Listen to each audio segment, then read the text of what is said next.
Paul, you good? Oh, this is live. Good evening. Welcome to the budget regular monthly meeting of the Lynbrook Board of Education for May 3rd. If we could all please rise for the salute to the flag. Mr. Yeager will lead us because he's here now.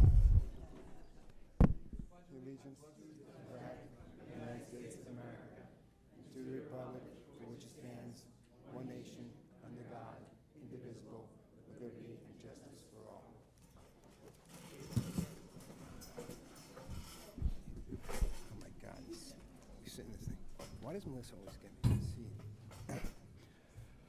Roll call or present. If no one has any comments or changes, may I have a motion to accept the minutes of the April 18th, 2023 regular meeting. Obviously, Sean and I will abstain. Mrs. Danino, second. Mrs. Marcus, all in favor? Thank you very much. Mrs. Marcus has a quick statement. As you may have seen when you entered the meeting tonight, the Lynbrook Board of Education has a policy which precludes anyone, including board members and members of the public, from discussing individual students or district staff members during public board meetings. As a result, during last month's public comment, the board could not respond to anything at that moment.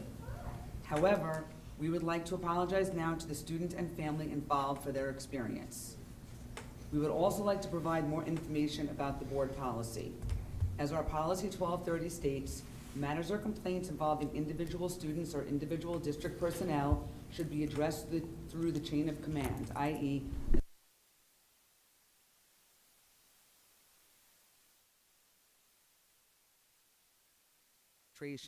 including the superintendent of schools. However, this public forum is not intended to address individual matters concerning students or staff. As you may be aware, at the April 18th Board of Ed meeting, over which I was presiding as Board Vice President, I was unsuccessful in my attempt to enforce the board policy, and individual staff members were named publicly. I would like to apologize to those staff members.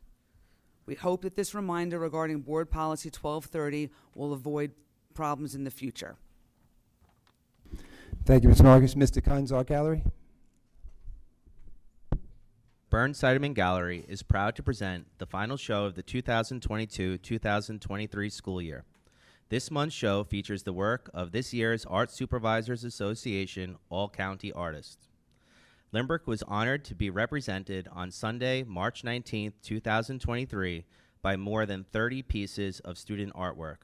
The featured all-county artists were nominated by their teachers and showcased in a one-day art exhibit held at Long Beach High School.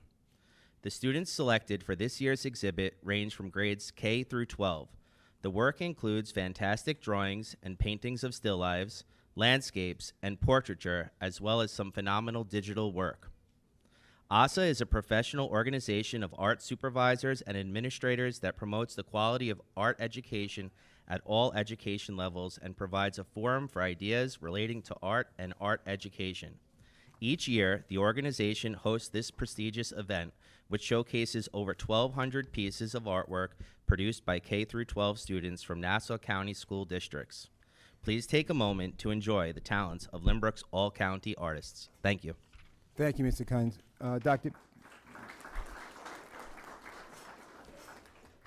Dr. Burek, presentations. Thank you. First, I would like to thank our high school orchestra teacher and her students for performing a little interlude before this meeting began. So thank you to the orchestra students. We appreciate your talents. First presentation is the All-County Art Scholarship winner. We have a very talented high school student, and this is what has been said about her. Sophia is one of the most dedicated student artists that LHS has had in a very long time. Her quiet confidence has increased with each passing year that she has taken classes in the high school art department. She is an exceptional role model for the other art students in the building, as evidenced by her role as president of this year's National Art Honor Society. Sophia is willing to take creative risks and has always been open to suggestions and constructive criticisms regarding her artwork. The art department looks forward to hearing all about her future success as she embarks on the next stage of her creative career path. So congratulations to Lynbrook's Art Scholarship winner, Sophia Yaker.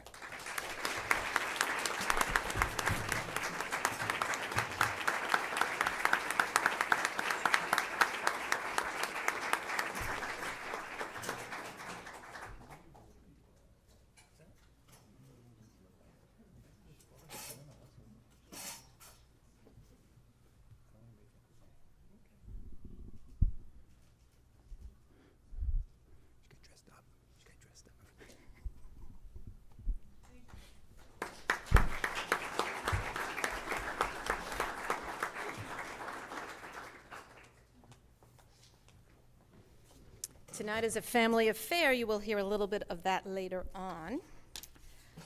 Next one, not to be outdone by the athletic world, we have Kaylin O'Brien. Kaylin O'Brien was recognized this week as an all-star, all-state basketball player for the 2022-23 season by the New York Sports Writers Association.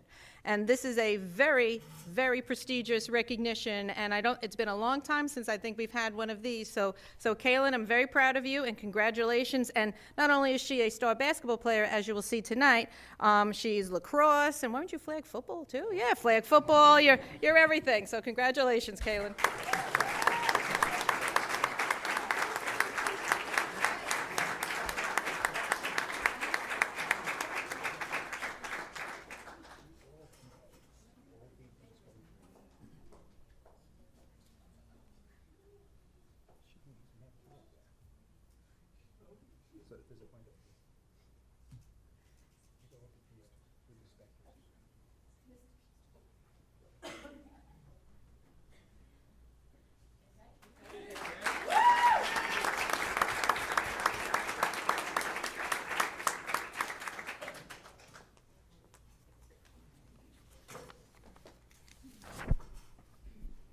Now, last month, when I mentioned PTA Reflections, I did mention that we had 3 students representing Lynbrook in that. For anyone who recalls, I only brought up 2. Well, the third one we're recognizing this evening because our third recipient actually went on to the national competition. And she has been awarded the Award for Excellence for her artwork, Being Yourself is Always in Style, for the PTA Show Your Voice competition. This year, the National PTA received over 900 submissions from 44 state PTA congresses across the country. And our student tonight, her artwork was viewed by a national panel of judges and scored highly on her interpretation of the theme and creativity. As an Award of Excellence winner, she will receive a $200 Young Artist Scholarship, a silver medallion, and an Award of Excellence certificate. And we're very proud from West End, CC Farr. Come on, is this not creative?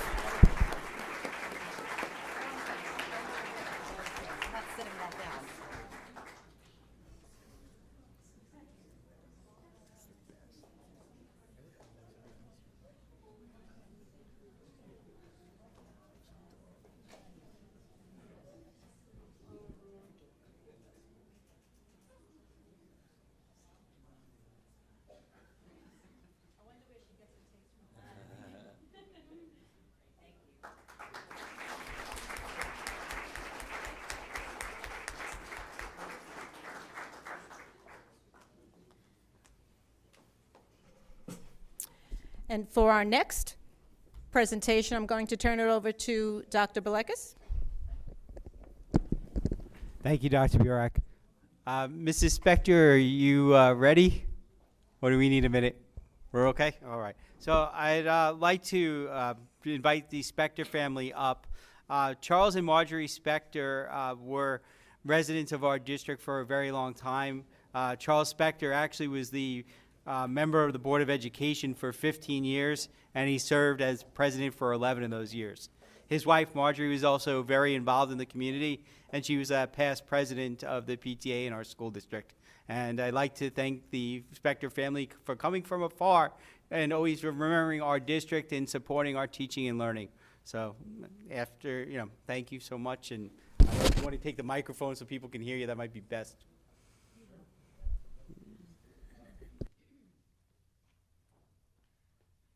Hi. Well, thank you very much for, I guess, welcoming us again.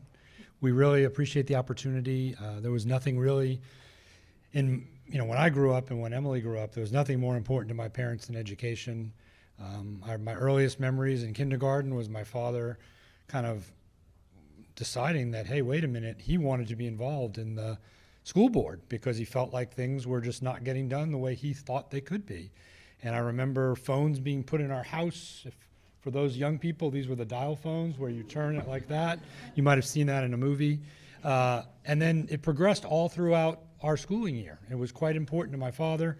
And then obviously my mother was, very active in the PTA, and we felt upon their passing that we'd want to remember them this way every year. So it's a pleasure for us. We love getting all the submissions from all the teachers that put them up, and we encourage you to keep them coming, and we're really excited again to give this award. Oh, thank you.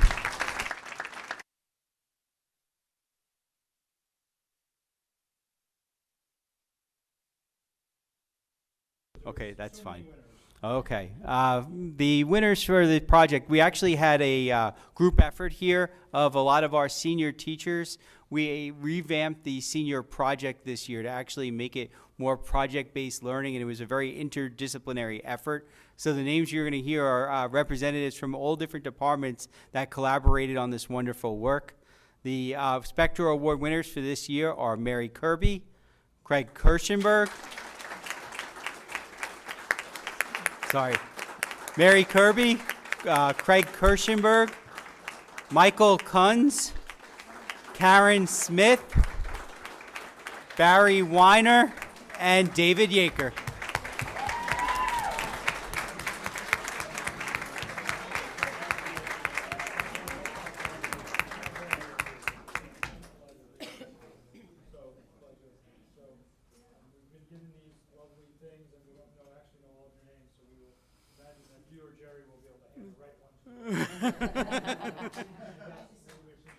No. Thank you.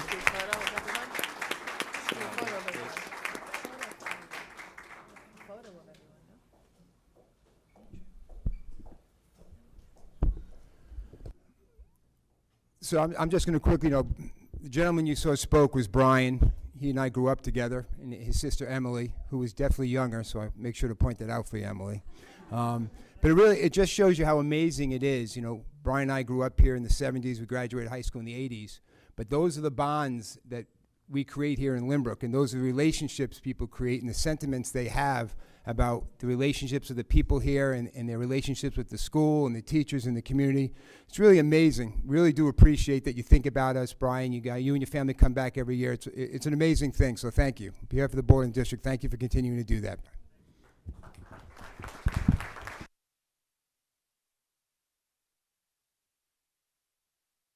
Just on a side note, David Yaker, you're having a hell of a year, buddy.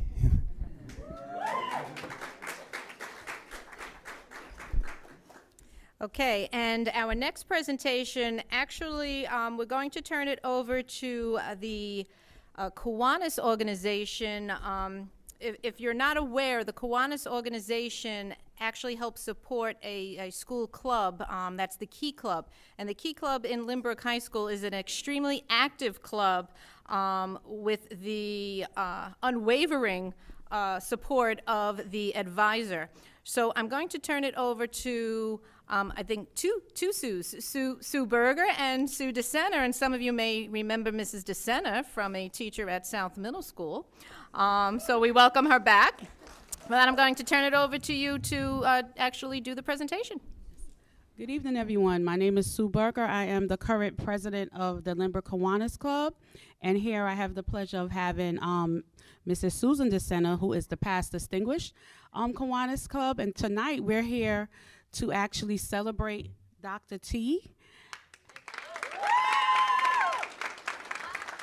And I just want to say I'm going to introduce the person that will be presenting the award, but I just wanted to say how phenomenal You are a light in the community. You are a light to us. We love the collaboration, and we're very proud to know that you are such an incredible leader and a passionate one. So I would just ask you to come. And while Mrs. DeSena is doing that, I'll ask that Tom Cicero, who is our district membership chair, will actually come to present the award on Kiwanis' behalf. So I think I'll use my teacher's voice. I don't need a microphone. Okay. In my 3.5 years as the Kiwanis president, I had the pleasure, the awesome pleasure, of working with this guy.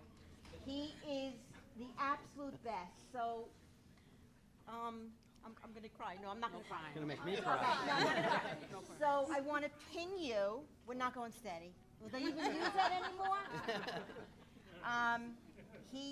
Ben is or Dr. T, oh, I'm sorry, is an active, long-standing member, and we're so happy to have him in our club. And he is the liaison to us and to all the students, and he does wonderful, wonderful things. And I think that all you guys should be very happy that you have this teacher. And he's a gem in the community. I've told you that before. Okay.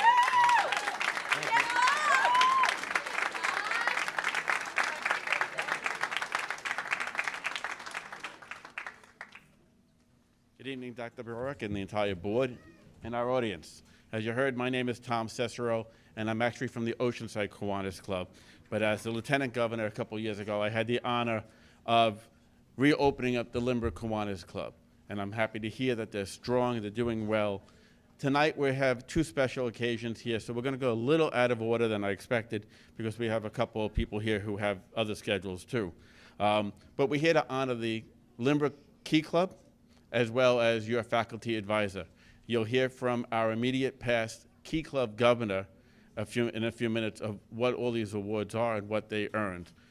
So I would like to invite up Nassau County Legislator Bill Gaylor and New York State Assemblyman Brian Curran to present, as well as I have from New York State Senator Patricia Cancinelli Fitzpatrick and our town councilwoman Laura Ryder, citations for the entire Key Club and to our faculty advisor. So, Dr. T, would you please bring up your class or your club? May I have the high school principal as well as our superintendent and Mr. Belmont, who is one of our Kiwanians too. Please join us for the presentation and the pictures. Let's do it over there, Bill. Brian, let's do everything over there. We're going to go right behind you.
with the support of our school board and our superintendents and the audience, that the growth of the Kiwanis Club here in Lynbrook can continue to go, and hopefully we can introduce other school clubs. We have what we call in the middle school, we have Builders Club, and in elementary school we have K-Kids. It's all clubs sponsored by Kiwanis to teach leadership and community service. However, Kiwanis is all about kids, and our motto is kids need Kiwanis. Kiwanis changes the world and the community one community at a time, one child at a time. And that cannot be done without the support of the Lynbrook Kiwanis Club. So as I would be remiss as the membership chair for the district not to say that we need members. So if anyone would like to join, please take a brochure and read about us. We have in our audience also our Long Island Southwest Lieutenant Governor of Kiwanis, David Vines. David, just. And it is my great pleasure to turn the microphone over to present the rest of these awards to our immediate past Key Club District Governor, Gabrielle Slutsky, who drove all the way from Staten Island to be here this evening. Gabby?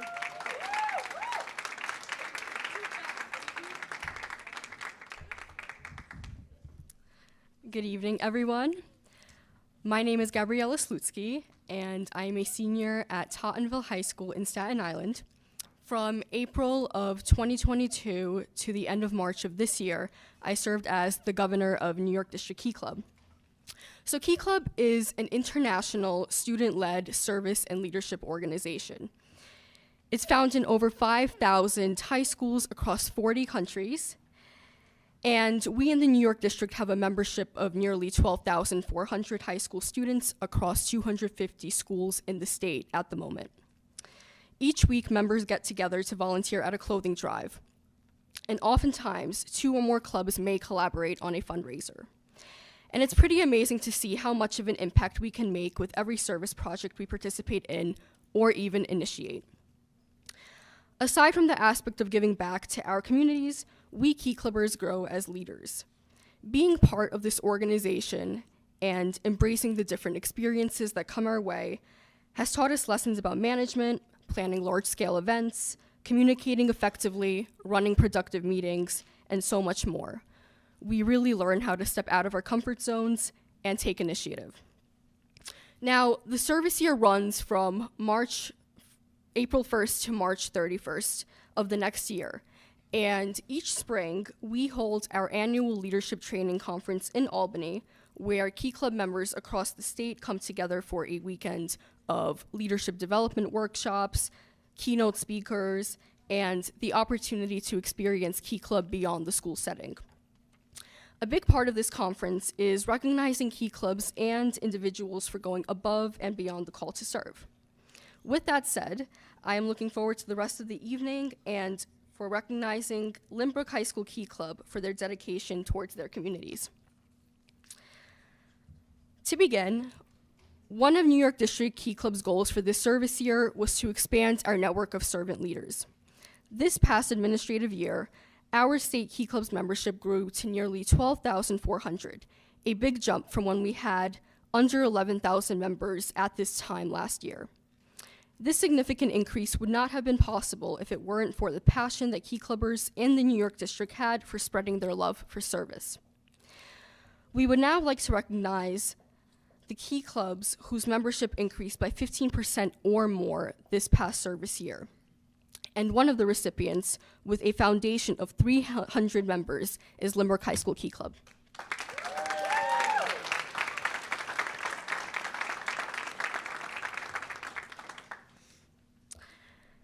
This past service year, New York District Key Club had the goals of raising $225,000 and serving for 175,000 cumulative hours. And in order for the district to track progress towards those goals, as well as keep a record of who comprises the leadership in each Key Club, we relied on the submission of monthly report forms and the election report form. The completed paperwork award honors every Key Club that turns in their election report form, as well as all of their monthly report forms throughout the service year. This year, we also recognized Lynbrook High School Key Club as a recipient of this completed paperwork award.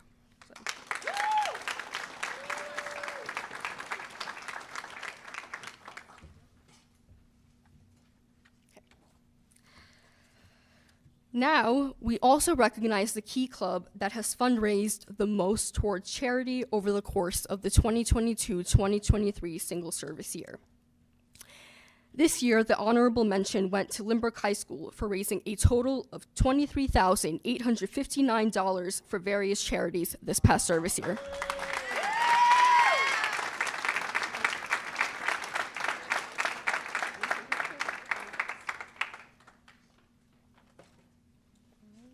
Congratulations. Thank you. Congratulations. Thank you.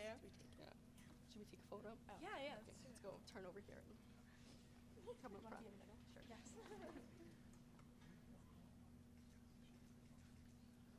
Awesome. Thank you so much.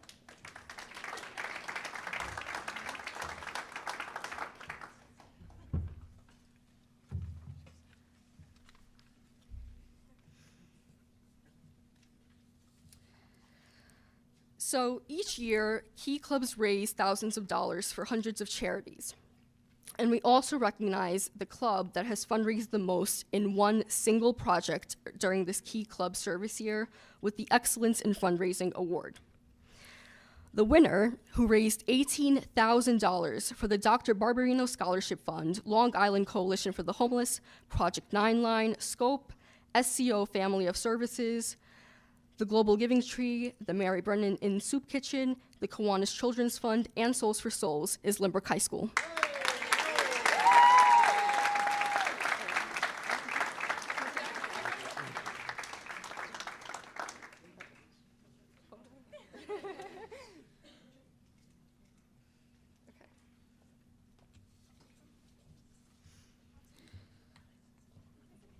So this past service year, Key Club International launched a new initiative called the Pilot Program. The goal of the pilot program was to assess alternative methods of promoting Key Club International's official programs and partners by working directly with the Key Clubs themselves. One of the aforementioned programs is the Global Leadership Certificate Program, an online leadership development platform that offers Key Club members with 39 courses about topics ranging from building meaningful relationships, strategic versus tactical leadership, self-awareness, inclusion, civic engagement, and simply being an agent for change. In the beginning of the school year, one club in each district was designated as the district's pilot club.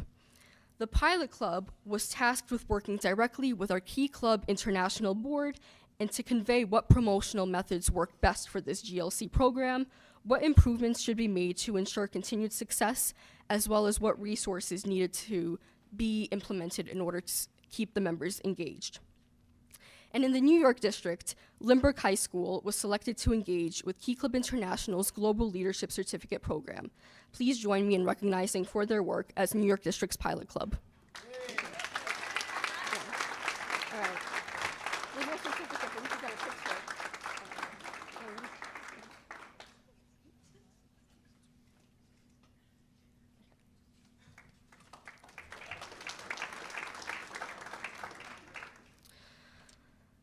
Every year, the Key Club International Annual Achievement Report lets us name distinguished clubs based on the number of points they accrue on their reports. Being named a distinguished Key Club is a great honor, and these distinguished clubs that do get this title should be incredibly proud of their accomplishments that made them eligible for this distinction. This year in the New York district, we had 5 Key Clubs in New York that received such a distinction, and one of those clubs was Lynbrook High School.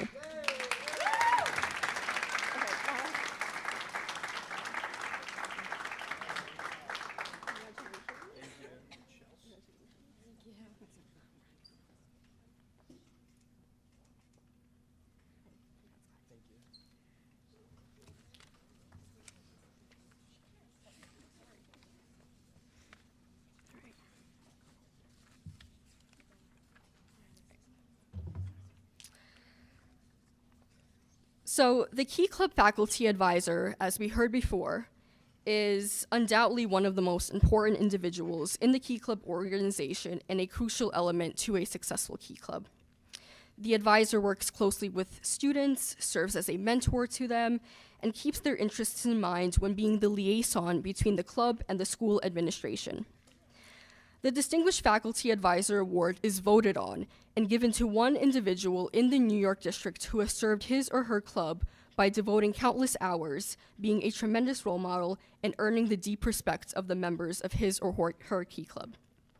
The 2022-2023 Distinguished Faculty Advisor Award goes to Dr. Benedict Tenneber, Faculty Advisor of Lynbrook.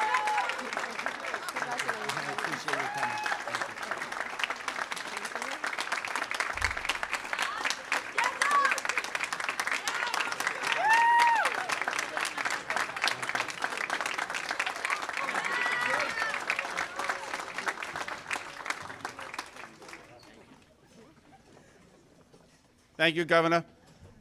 On behalf of Kiwanis, the Lynbrook, and the New York District, I want to thank Dr. Burke and the entire board and our students and everybody here for your time. I know you have a busy night, and good night.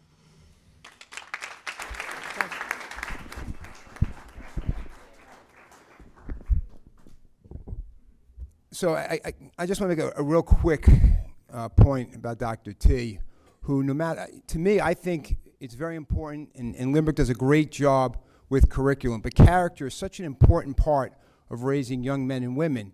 And anytime I spoke to Dr. T about his involvement in the students and getting them prepared for life after high school, which I think is key, he's always been enthusiastic. You know, one point I said was, I think it's important to get our young men and women prior to getting out of high school on LinkedIn. As much as you spend your time on Instagram and TikTok and social media, that's the one professional app out there that helps you be ready. It's an online resume for you. Without any hesitation, he jumped on that and was very encouraged about doing it. But let me tell you a story that you'll never hear about that really just makes you understand what kind of person he is. He had a student a couple years ago in school, and they built a rapport, and the student showed an interest in a certain subject area. And all of a sudden, that student's a sophomore in college, and Dr. T comes across a book that he thought was interesting for that student and just mailed it to the kid while he was in college. Now, that just shows you the dedication, depth by which he goes to make sure he understands his students and continues that relationship as time goes on throughout and past high school. So congratulations again, Dr. T.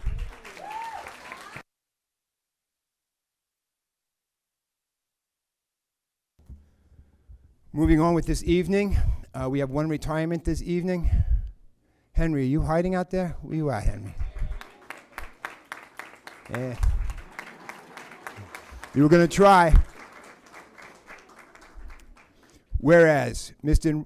Enrique Henry Gomez, custodian in the Lynbrook Union Free School District, has announced his intention to retire effective July 7th, 2023, after a 34-year career at Atlantic Avenue. And whereas Mr. Henry Gomez has served Lynbrook Public Schools since January 1989, Mr. Henry Gomez began as a custodian in administration and remained at 111 Atlantic Avenue for the past 34 years. During this time, Mr. Henry Gomez has watched the Atlantic Avenue building transform into an elementary school, high school extension, and kindergarten center. During the beginning of Henry's career in Lynbrook, he shared a split session as custodian with South Middle School and would cover North Middle School as well. And whereas for the past 25 years, Mr. Henry Gomez has cared for not only the kindergarten center, but spent his mornings in central administration making sure their offices are ready for meetings. And whereas Mr. Henry Gomez has cared for our building, students, colleagues, and community members, everything Henry does is with unwavering kindness and patience. He always displays respect and gratitude, and his whatever it takes perspective is what makes him so beloved. No request is ever denied, no job is unfinished. Every morning, Henry stops by the central office asking, "What can be done? Does anyone need help?" Henry volunteers to serve our morning arrival and greets each child with a smile.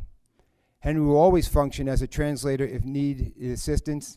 If you're lucky, you can catch Henry singing with our students in Spanish during our Las Posadas celebration.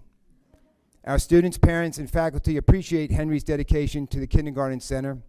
And whereas Mr. Henry Gomez would plan his yearly summer family vacation traveling to the Dominican Republic to unite with his relatives, fish, and relax, Henry will return to the Kindergarten Center refreshed to begin getting the Kindergarten Center ready for the new school year. Henry was always eager to help the staff organize their classrooms and prepare for the upcoming school year. And whereas Mr. Henry Gomez plans to spend his retirement days with his wife, Yahira, and children, Vanessa, Eric, Emily, and grandson, Jalen, Henry plans to begin a new career in construction and take time off to relax, travel back and forth to the DR, and whereas Henry Gomez will be missed by all, we are lucky that he was part of the Lynbrook Public School District for the past 34 years. I got more. Whereas the Board of Education, you could stand for him, whereas the Board of Education thanks Mr. Henry Gomez for his commitment to Lynbrook Public Schools and wishes him a happy and healthy retirement. Now, therefore, be it resolved that the Board of Education herefore accepts the resignation of Mr. Enrique Gomez for purposes effective July 7th, 2023.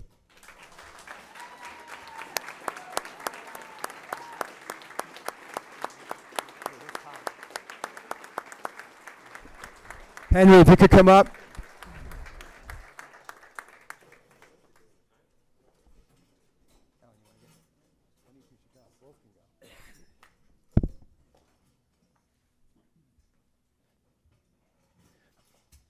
I will tell you, as he's getting up for his picture, my youngest must have been in the Kindergarten Center close to 15, 16 years ago, and it is amazing how this man, on a daily basis, whenever you see him, no matter what he's doing, is always upbeat and positive. You know, he's just one of those people that always puts positivity into every conversation, everything he does.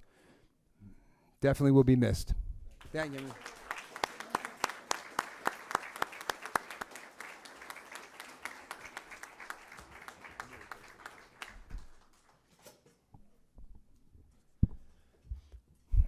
It's at this time during our meeting that we just take a quick break so all our students that want to go home and study and others that have things to do may take that 30 seconds to depart. Those that were here for the earlier presentations, go play some Madden, work on your football plays so Yeager knows what he's doing.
Paul, you ready?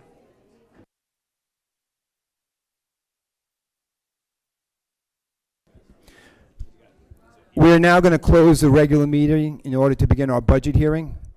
Dr. Lynch, if you could please handle that presentation. Okay. Is that on or? Oh.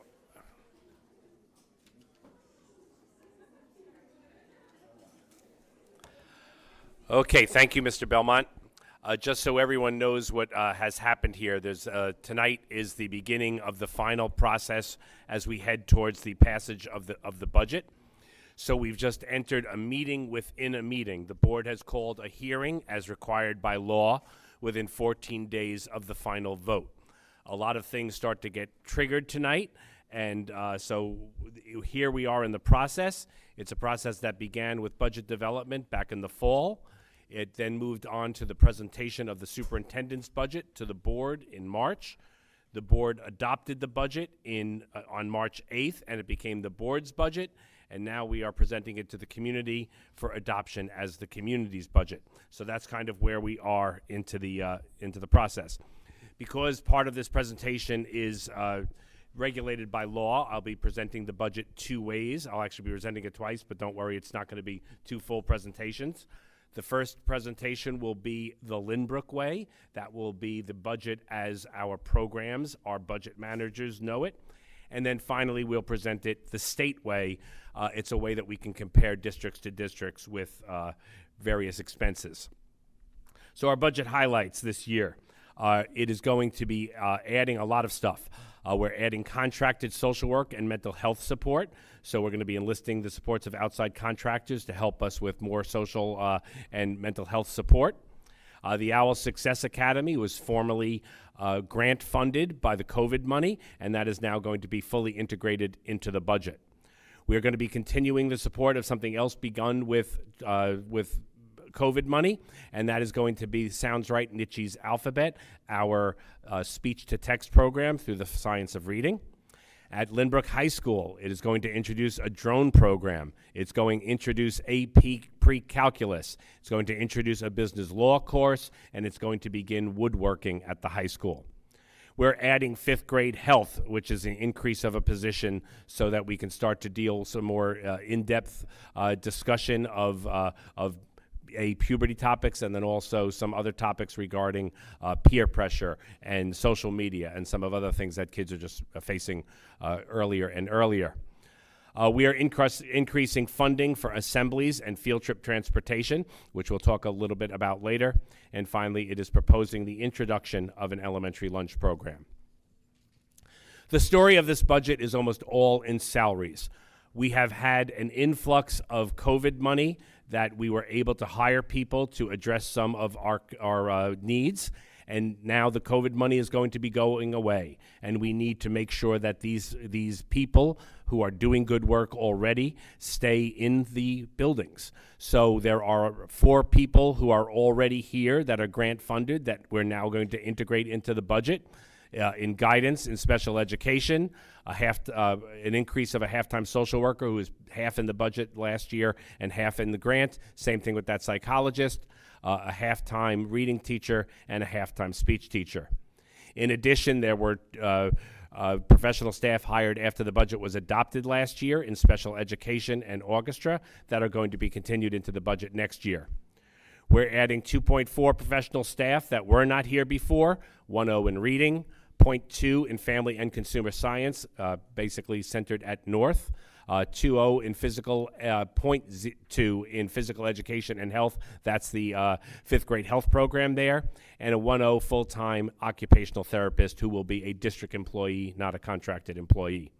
In addition, we're adding 9.0 full-time equivalents of paraprofessional staff, 2.0 full-time teacher assistants, 7 teacher aides. And then the big thing that we've already added to the budget this year, but now it hits the actual budget, 12.0 security guards. So we used to have contracted security. We now have former law enforcement at all of our building, and that gets fully integrated into the budget.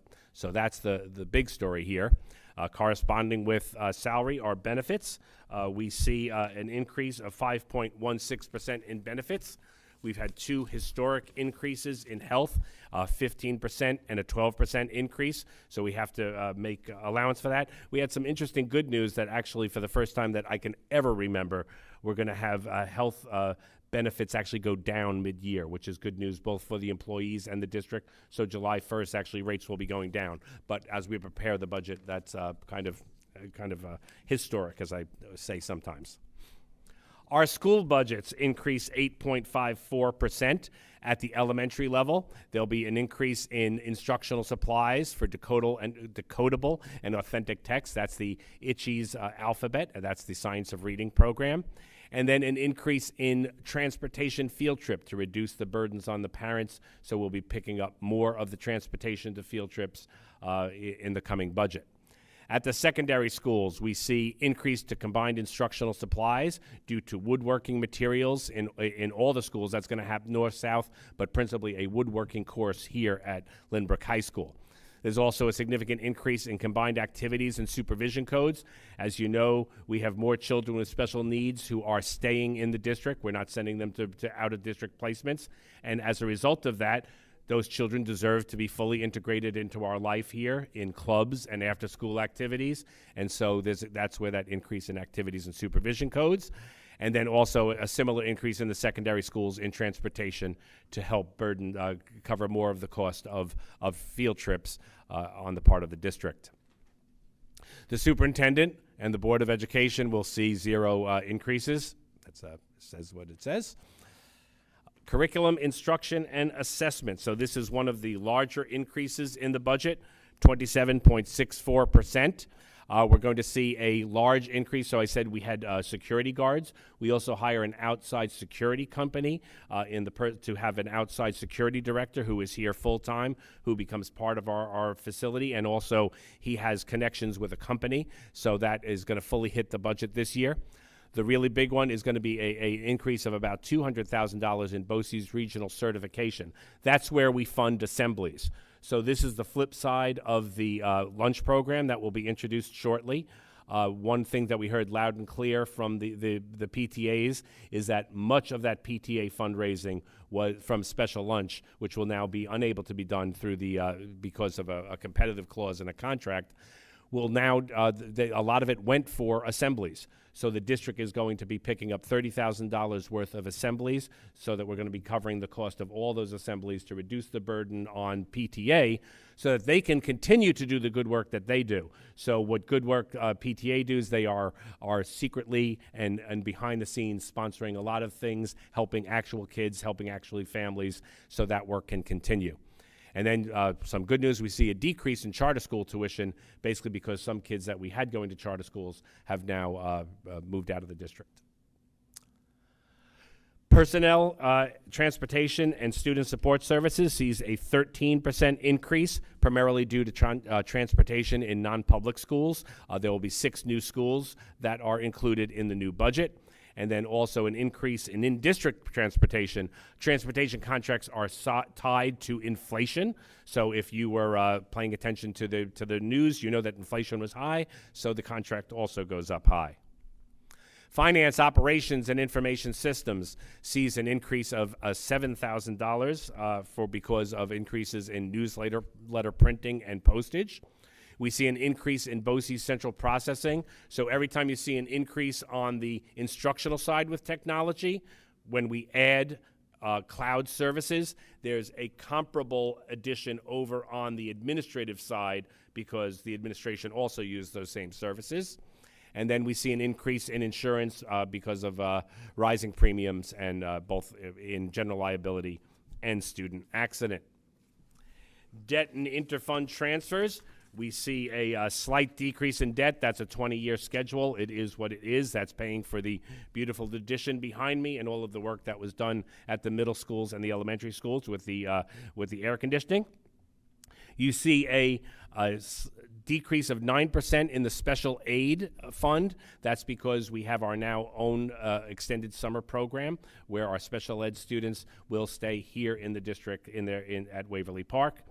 And then a slight decrease in the facilities interfund, and you'll see here the projects that will be funded within the course of the budget. $500,000 for cafeteria renovations in order to accommodate a elementary school lunch program.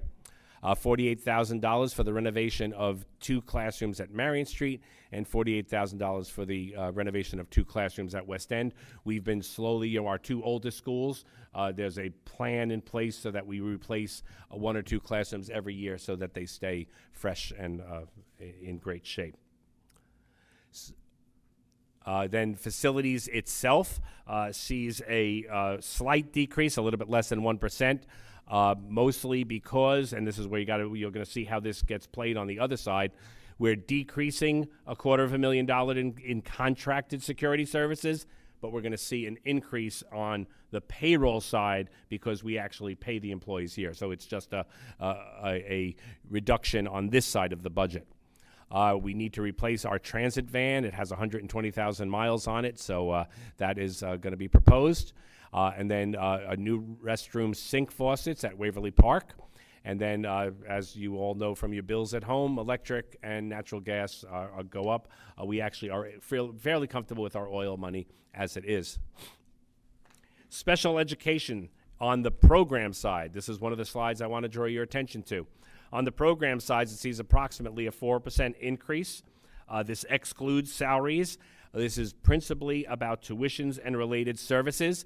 But the most exciting thing about this part of the budget is we're introducing a brand new budget code, and we're going to be having outsourced psychological and actual psychiatrists who will be able to use the services for as an ongoing service and a regular service as part of the new budget. You'll see some increases in private tuition. And then really what we do is the private tuition goes up, the public tuition goes down. Some of those students are actually changing placements. And then similarly with the decrease in the BOCES tuition code. Communities and Communications and Technology sees a 10% increase. We're currently looking at a replacement for our filtering software, so that will be a bit of an expense. We see an increase of almost $100,000, $95,000 due to the One to World project, continuing the tablet program, as well as continuing our migration into Microsoft Azure. We see an increase to the repair code because our new security system that we put in with Smart Bond money now needs to be maintained. And then Mr. McDermott has been slowly but surely moving software from direct purchase into BOCES because that actually maximizes revenue on the other side because we recoup some aid from there. Athletics and Health sees a 6.73% increase. And as I said at the budget hearing, it's because it's more kids moving more often. So we actually have expanding programs and expanding numbers of sports. So we now have an extra almost $12,000 in the intramural code because we now have weight training for all. It's not just for specific teams. Any kid can come in on whatever team you're in and use the weight room. So that is actually formalized in this budget. You'll see an increase of $46,000. We're adding an additional varsity assistant football coach. We're adding a new program at the middle schools at boys volleyball. Another new program, girls gymnastic. We're adding an extra varsity assistant coach for cheerleading because it is actually competitive cheerleading and it is now a sport. We're adding a varsity coach and an assistant varsity coach for the flag football. I heard that mentioned before. That's now officially fully in the budget. And then the wrestling program is getting so big it needs another assistant coach. So lots of stuff happening in health and athletics. Fine and Performing Arts sees just shy of a 5% increase. One of the reasons is I mentioned before that we are having a second year where we are leasing instruments from BOCES. We're leasing to buy them so that we'll own them for 30 years. Due to supply chain, we will still need to continue to rent some instruments to just make sure that kids have something in place when September begins, but we'll probably see that slowly but surely fade out as time goes. And then the increase in art supplies, that's just a function of inflation. Guidance and counseling is another large increase because we're preserving things that began in COVID. Now we're putting it into the budget itself. That is a 71.7% increase, mostly because we are now proposing another new code. So in special ed, we had a psychiatrist on who's we're going to contract with. This is actually contracted social work services. So it's hitting both sides, and that will be the use of the Central Nassau Guidance Program, which we actually have been using successfully this year. Special programs, that's summer playground, adult ed, and the high school summer school. You'll see a variance, an increase of $13,000, and that's an increase due to increases in salaries and some of the other programs going on there. So all in all, here is our expenditure summary by budget areas, by program. So you see when we add all of those up, we come up with a $100,839,388 budget. That's an increase of $4.9 million over last year, or 5.1% budget to budget. All right, Dr. Teneber, there were a lot more people here for you, than my budget hearing here. Maybe you should be doing the presentation here. I don't know. So that first part was the program. Now I'm going to do the next part of the budget the formal way. This is required by law so that now you'll be able to compare districts to districts. So by law, we have to separate the budget into its three components. How much do we spend on administration? How much do we spend on programs, and how much do we spend on the capital upkeep of our buildings? So there's that same $101 million budget number, and we see that about 8.6 million of it, 8.45%, is on the administrative side. 77.8 million, or 76.49%, is spent on the program side, and about 15%, 15.3 million, on the capital side. That's a budget-to-budget increase of the same 5.1%. So let's take a look at the administrative budget, and now this is something where we're comparing it district to district. Just want to point out a couple of things. You'll see an increase in the special items there of 2.87%. That's where all that insurance money is going right there. You'll see an increase in special schools. That has to be on the what I was talking about before, about some of the special programs are actually coded to special schools. So all in all, there's that 3.52% over last year, just on the administrative side. On our program side, so now, before I said that special ed saw a 3% increase, you'll now see a 9% increase in special ed. Why? Because salaries are folded in now. So now we take the contracted side, where we send kids to schools and we use related services. We now take that staff we're adding and we put them together, and that's why you see an increase there of 8.93% on special education. Then you'll also see a rather large increase on pupil personnel. That's because that is where that guidance counselor is. That's where those social workers are. They all hit that budget category there. So you'll see the program budget is about 3.7 million over what it was last year. The capital budget. You see an increase over last year of 6.13%, and the one thing to notice here is that that special aid transfer is decreasing almost 6%. Again, that's a function because we have our own summer program for children with special needs. Okay, that was all expense. Now we get to go to the other side of the ledger. So that is the budget of $101 million. The question is going to be, how do we propose to pay for it? So now I'm going to talk about the revenue side of the ledger. The local revenue. So this is where we anticipate the money coming in. $123,000 coming from adult education and summer school. $165,000 from summer playground. $170,000 when we give health services to the children at Our Lady of Peace. We're allowed to build the surrounding districts for that. We anticipate $170,000 there. Rentals is about the same. The big story on this slide is the pilot. Last year, that pilot number was over $5 million. That is a payment in lieu of taxes. So those are when people are taken off the tax roll and are given a break to start a property, to start a business here in Lynbrook. Most principally, the Regal movie theater is the best example of that. So we had 6 properties that used to get pilots that no longer have pilots. So that number drops, and that will become an important number with the calculation of the tax cap.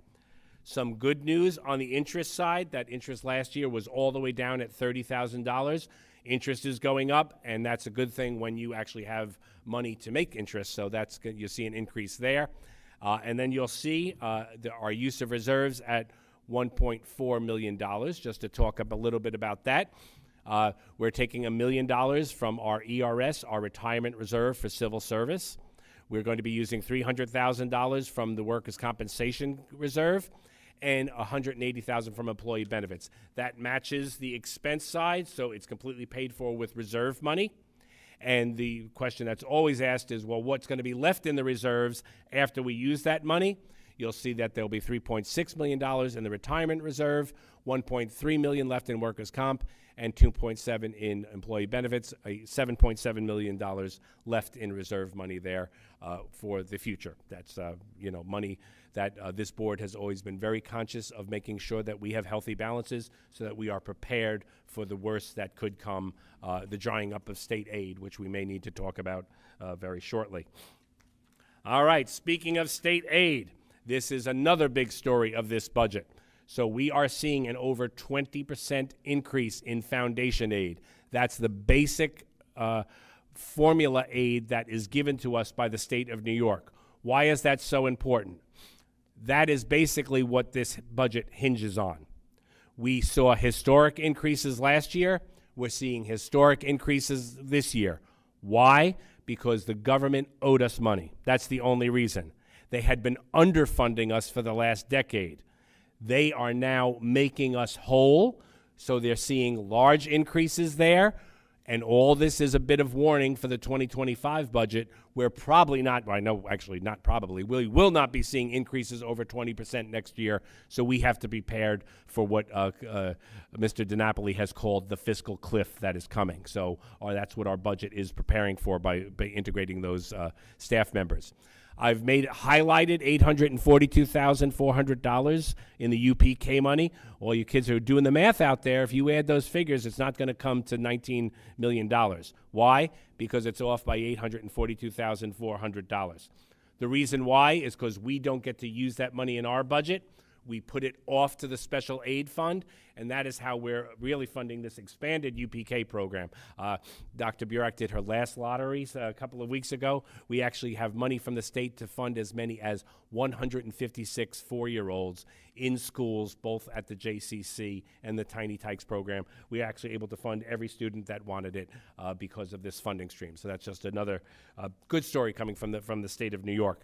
So when you put all about that together, we're anticipating about $19.5 million worth of state aid.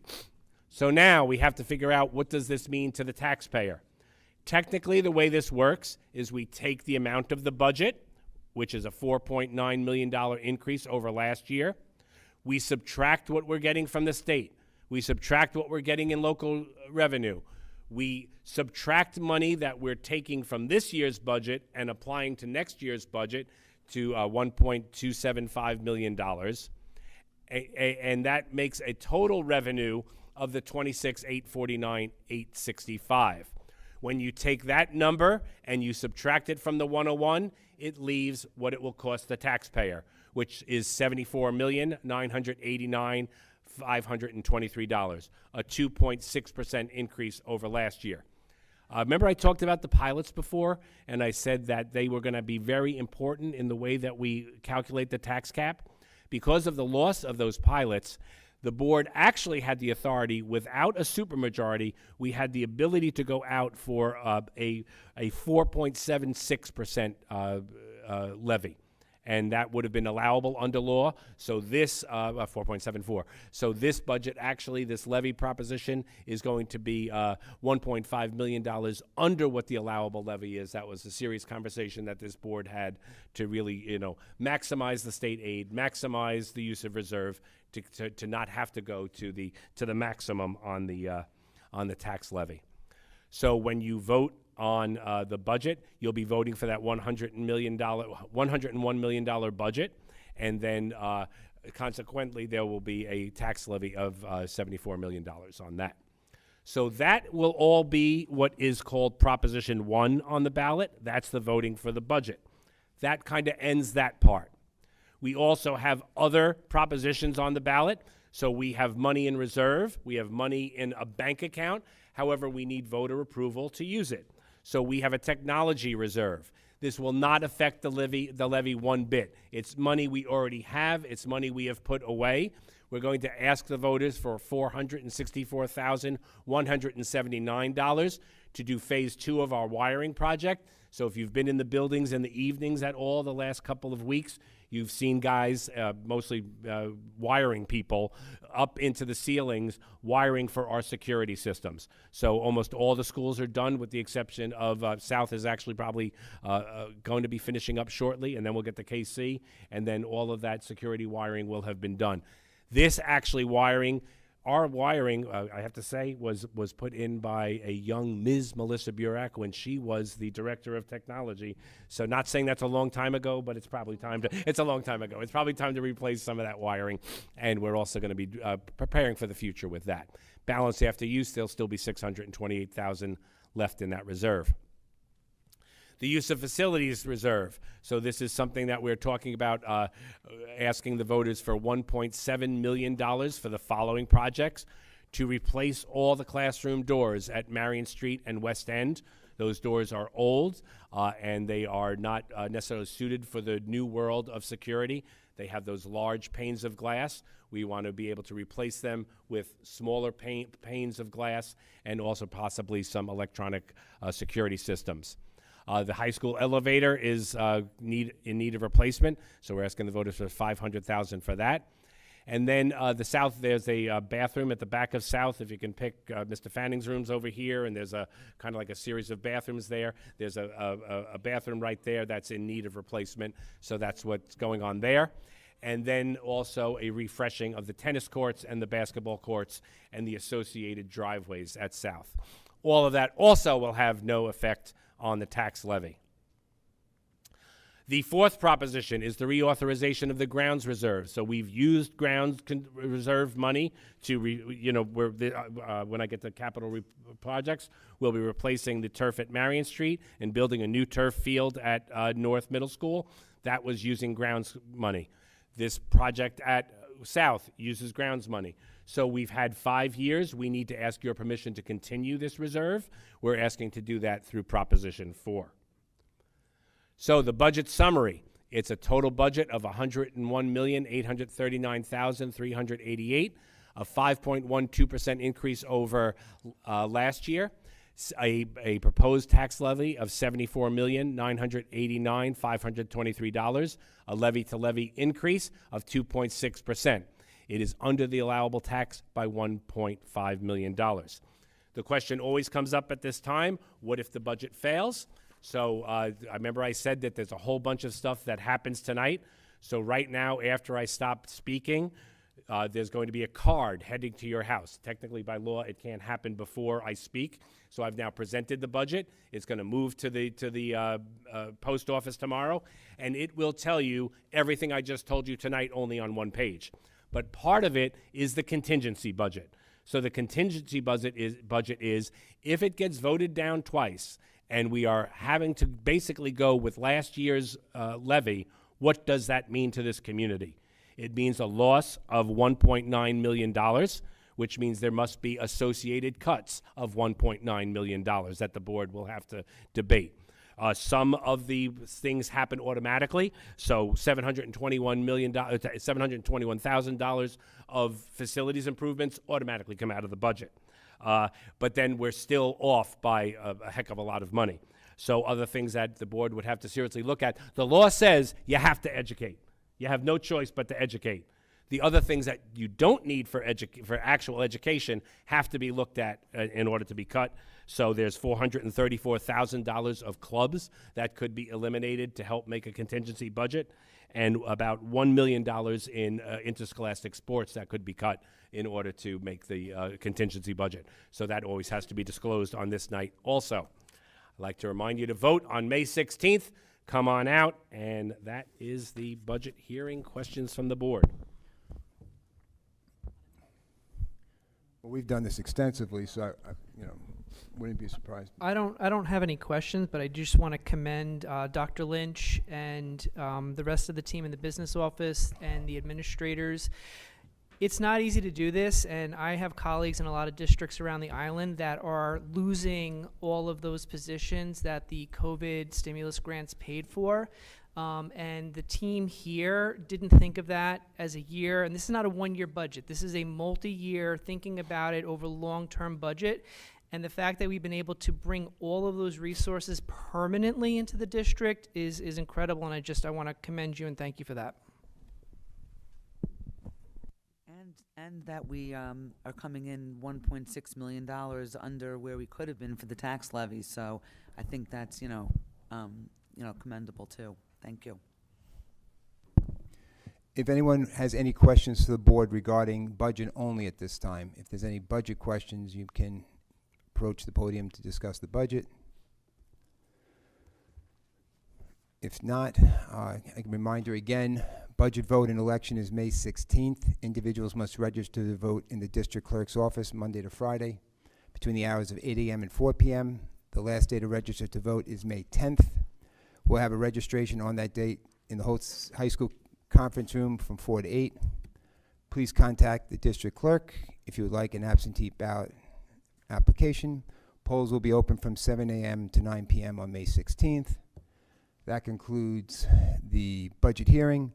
As we get back into our meeting, I'm going to ask for a motion to move the superintendent's recommendations to early in the meeting. Can I have a motion, please? Mr. Murray, second, Mr. Lunar, all in favor? Thank you. Moving to reports from trustees. On the policy committee, tonight is the second reading and adoption of policy 6145 on the fund balance. For PTA liaison, Mrs. Aragona, do you have anything? Nothing this month, thank you. Other board members, anything to report, any attendance events? I'd just like to, Miss Aragona, Ms. Danino, and I went to a function of the Nassau and Suffolk School Boards Association with the Commissioner of State Education, who was speaking about where state ed is going, kind of the state of state ed. It was informative, frustrating also, but some good things that are coming from state ed are really examining graduation requirements. The Blue Ribbon Commission that has been working for several months is actually on pace to give their recommendations several months early, and we should be hearing them in the fall. And the state is reimagining what it means to get a New York State diploma, which that's exciting. Some of the things that are less exciting are, there was really no answer on some of the unfunded mandates that are coming down. It sounds like they're still coming down. And while the state ed department is saying that they want to re-examine the formula for foundation aid, which really hurts Long Island districts terribly. A lot more of our money goes up to Albany than comes back. She didn't sound like she had any actual plan, and ultimately goes through the legislature anyway and not state ed. So, it was interesting. I was glad we went, but I left with probably more frustrations than answers.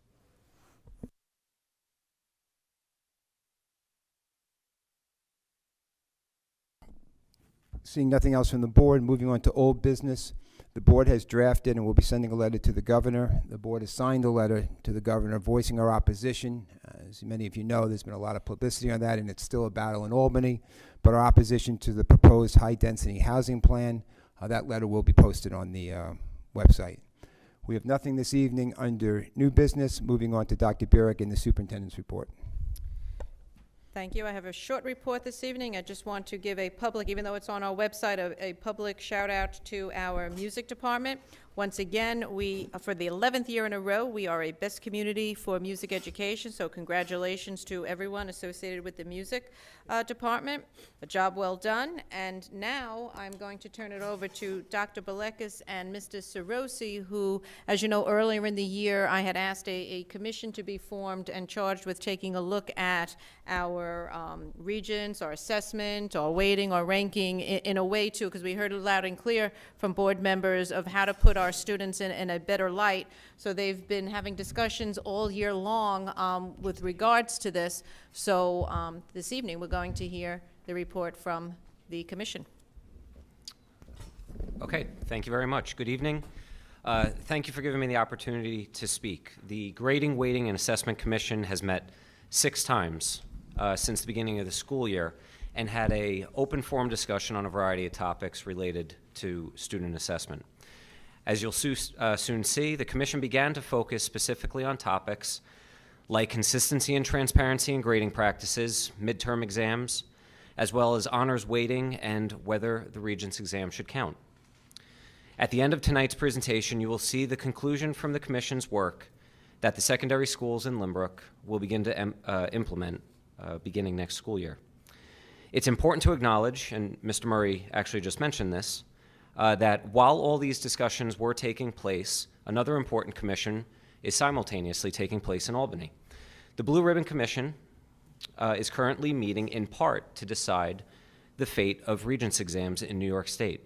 While a formal recommendation is not expected until the fall, much of the communication coming from the state, including a recent live-streamed meeting, points to the potential of keeping Regents exams as a graduation requirement while also providing students with more opportunities to show their learning through authentic learning opportunities such as project-based learning, which LHS is fully embracing.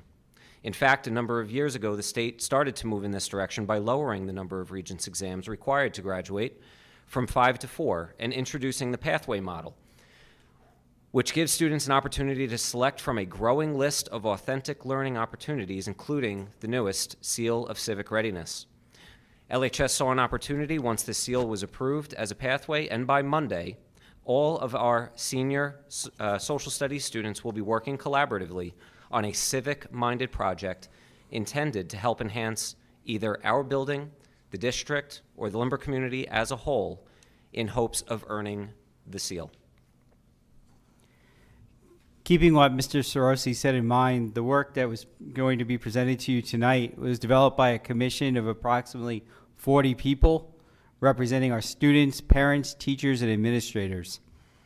This group of dedicated people took their roles very seriously as we worked together to determine the ways to present our students in the best light. Although all of us did not agree on everything discussed, several ideas emerged repeatedly and helped us form the structures necessary to make meaningful changes. The work of the commission is far from over, and many members have already agreed to participate again in the fall once the state's Blue Ribbon Commission presents its findings. That said, the foundation has been laid for our professional staff to work within these structures and move towards more consistent grading practices within courses and departments, fairer assessments of weights to existing and future courses, fairer assignment of weights to existing and future courses, and opportunities to best prepare our students for current and future assessments. The first order of business of the Commission was to review the tasks assigned to it. In short, the Commission was to come to a consensus as to why we assess students. The group would analyze data from each content area, focused specifically on grading, and finally, Commission members would be asked what questions should be included on a county-wide survey to see where LHS stands in the discussion. Before we can move forward with the other tasks, it was important to agree upon the goal and purpose for assessing students, as this would provide the framework for all subsequent discussions. Many ideas came forth during our December meeting, but the most important were checking for student understanding, guiding instruction, and communicating clearly between the teacher and students and parents. It became evident in our early meetings that the most practical way to move forward with our discussions was to meet in groups based on content area because of the similarities that comparable curriculums offer. Therefore, in January, our commission broke up into these following groups. And Dr. Blekis, did you go 1, 2 forward on that? Sorry. But no, that went back. Let's see. Okay, you could leave it there, actually. Okay. I'll explain. There were 3 subgroups that we broke the group into, again, because of those comparable curriculums. One was a humanities subgroup, one was math and science, and the third was what we called a non-regents subgroup, to review information collected from course syllabi that the high school teachers provided. The summary version of this information was distributed to commission members and included a department-by-department breakdown of grading criteria such as total points versus category weights, and examples of criteria used in determining a student's average. Afterwards, and now this slide displays this, afterwards the full group came back together and the focus of the commission was narrowed down even further to these points for discussion that are listed on the screen. Of particular note, the topic of midterm exams was introduced. Currently, just for some background, LHS does not offer midterm exams. Students discussed their lack of preparedness for sitting for long standardized exams and viewed a locally developed midterm by their own teacher as an opportunity to reduce the anxiety that can be centered around Regents exams. The students were also vocal that they did not believe that a midterm exam should count as a significant standalone grade, as you'll see in a little while, is common practice, but rather as only part of their second quarter average. The commission believed these arguments are valid and that we should seriously consider allowing teachers to bring back a cumulative mid-year examination. After meeting in subgroups, it was decided to make informed decisions. It was best to solicit input from our teachers and other districts and to examine course grades. Our teachers were surveyed on a variety of topics of interest generated by the commission, including possible administration, weighting, and format of midterms and quarterly exams, how student averages are calculated using points or weights, uniformity in grading practices, letter versus numerical grades, weighting of Regents exams and possible alternatives, and designating courses for honors and AP weighting. Simultaneously, the effects of teachers' individual grading practices on actual student scores were also reviewed. The findings which were shared with the commission were that teachers slightly favored standalone midterms, were opposed to quarterly assessments, were not in favor of letter grades, believed that the Regents exam should count for 10% of the students' final averages, and the honors distinction or lack thereof for some courses may need further examination. The data was also disaggregated by discipline, and it was found that most departments were divided similarly to the overall results. As far as the findings regarding student data were concerned, individual teachers' grading practices seem to have minimal impact on students' overall averages. What we see on the screen here is a survey of our neighboring districts, but we actually did survey other districts about midterm and Regents exams and heard back from 32 other high schools. Of those who responded, 5 had Regents weights of less than 10%, and the remaining 27 schools had weights of 10% or higher. 17 gave midterms for standalone grades. 10 include midterms as part of their students' second quarter averages, and 5 others do not have midterms. These results were shared with the commission as well. For tonight's purposes, we will focus on our neighboring districts, since they are the ones that we're most often compared to. As you can see on the slide, all of our neighbors were fairly similar across the board. Each offers midterms for 4 to 5 days, and all weigh the combination of Regents and midterms at 20%, with the majority counting the Regents as 10% of students' overall averages. After all the data was shared and analyzed, it was time for the commission to reach some conclusions, and for that I will turn it back over to Mr. Sorosi. Thank you very much. Because of the fact that there were so many different opinions that were brought to each of the discussions, we wanted everybody to be heard equally, or to be given the opportunity to be heard equally. So we thought the best way to collect data from the commission members was through a survey that they can fill in privately and not worry about not having their voice heard. So we created this survey and received that input from the commission members anonymously. The results of those surveys have led to these 3 following conclusions. The group noticed a lack of uniformity when it came to specific courses receiving honors weighting, while others didn't. However, why a course should be designated as honors had many commonalities. In response, an honors weighting checklist was created to help determine, moving forward, as to whether a course should receive additional weighting. The form is designed to measure the complexity of a course and the commitment it requires from the students. The result of the survey were clear that the commission members believed the Regents exams should count. Of the student respondents, 100% believed that the Regents should count towards their final average. 75% of the parent respondents were in favor, and 79% of the teachers who responded believed the Regents exam should count towards a student's final average. Additionally, there was near consent on the third item and the final item, which includes changes to the LHS curriculum guide and transcript to try and help present our students in the best light possible. Aside from these actionable items, the Commission's work created and will continue to generate a significant amount of professional dialogue around the building that can lead to further improvements. Areas for consideration include class participation and where it fits in a student's average, as well as homework and its purpose. As Dr. Bilekis mentioned earlier, this Commission's work is not done, and I look forward to future conversations. In closing, I'd like to thank all those who participated. Having 41 members on this Commission just shows how important this topic is. In particular, I'd like to thank the students.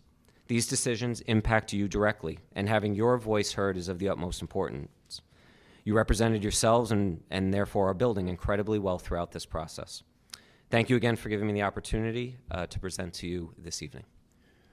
Thank you, Mr. Cirosi. At this time, do board member, okay, we have a question. Ms. Zargon. I just have one question. Sure. I know you spoke of like consistency in grading, but I don't know if you guys talked about it or if you plan on talking about it, like consistency in grading in departments as far as homework, testing, you know, how much weight they hold in the child's average. Like, do you discuss if, let's say, the English department having consistency in their grading? Yes, we did. We had those conversations. What we found is that there was less consistency within departments, but a lot of consistency within courses. And when we have courses taught by two different people, we feel that it's important to have that consistency, that students are measured on a level playing field. But in some of the curriculum areas, there's a wider range of types of courses. So when we did survey the staff, that was the results that we found. And another part of that was total points versus category weights. Those are two traditional ways that we measure students and grade students. It was a good discussion that we have not had in this building during my time, and I think it shined a light on it where a lot of teachers were leaning towards going towards total points. I believe the students were most comfortable with that. Dr. Belekas and I did take several students and looked at their grades that had category weights and compared it to total points. And when it's done well, when it's a proportionate breakdown of exams versus quizzes versus homeworks versus projects versus a number of categories, the difference is very, very small, if any. It's in those areas that you have, let's say, quizzes count as 15% of a quarter, but you only give one quiz.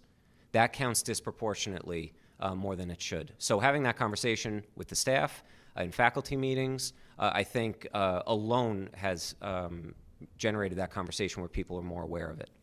So you're looking for the teachers in, again, staying narrowly focused on similar courses, same course in the same grade level, and that collaboration will help them to appreciate the importance of the consistency. And that was a pretty good nuance too, you know, maybe 15% or one.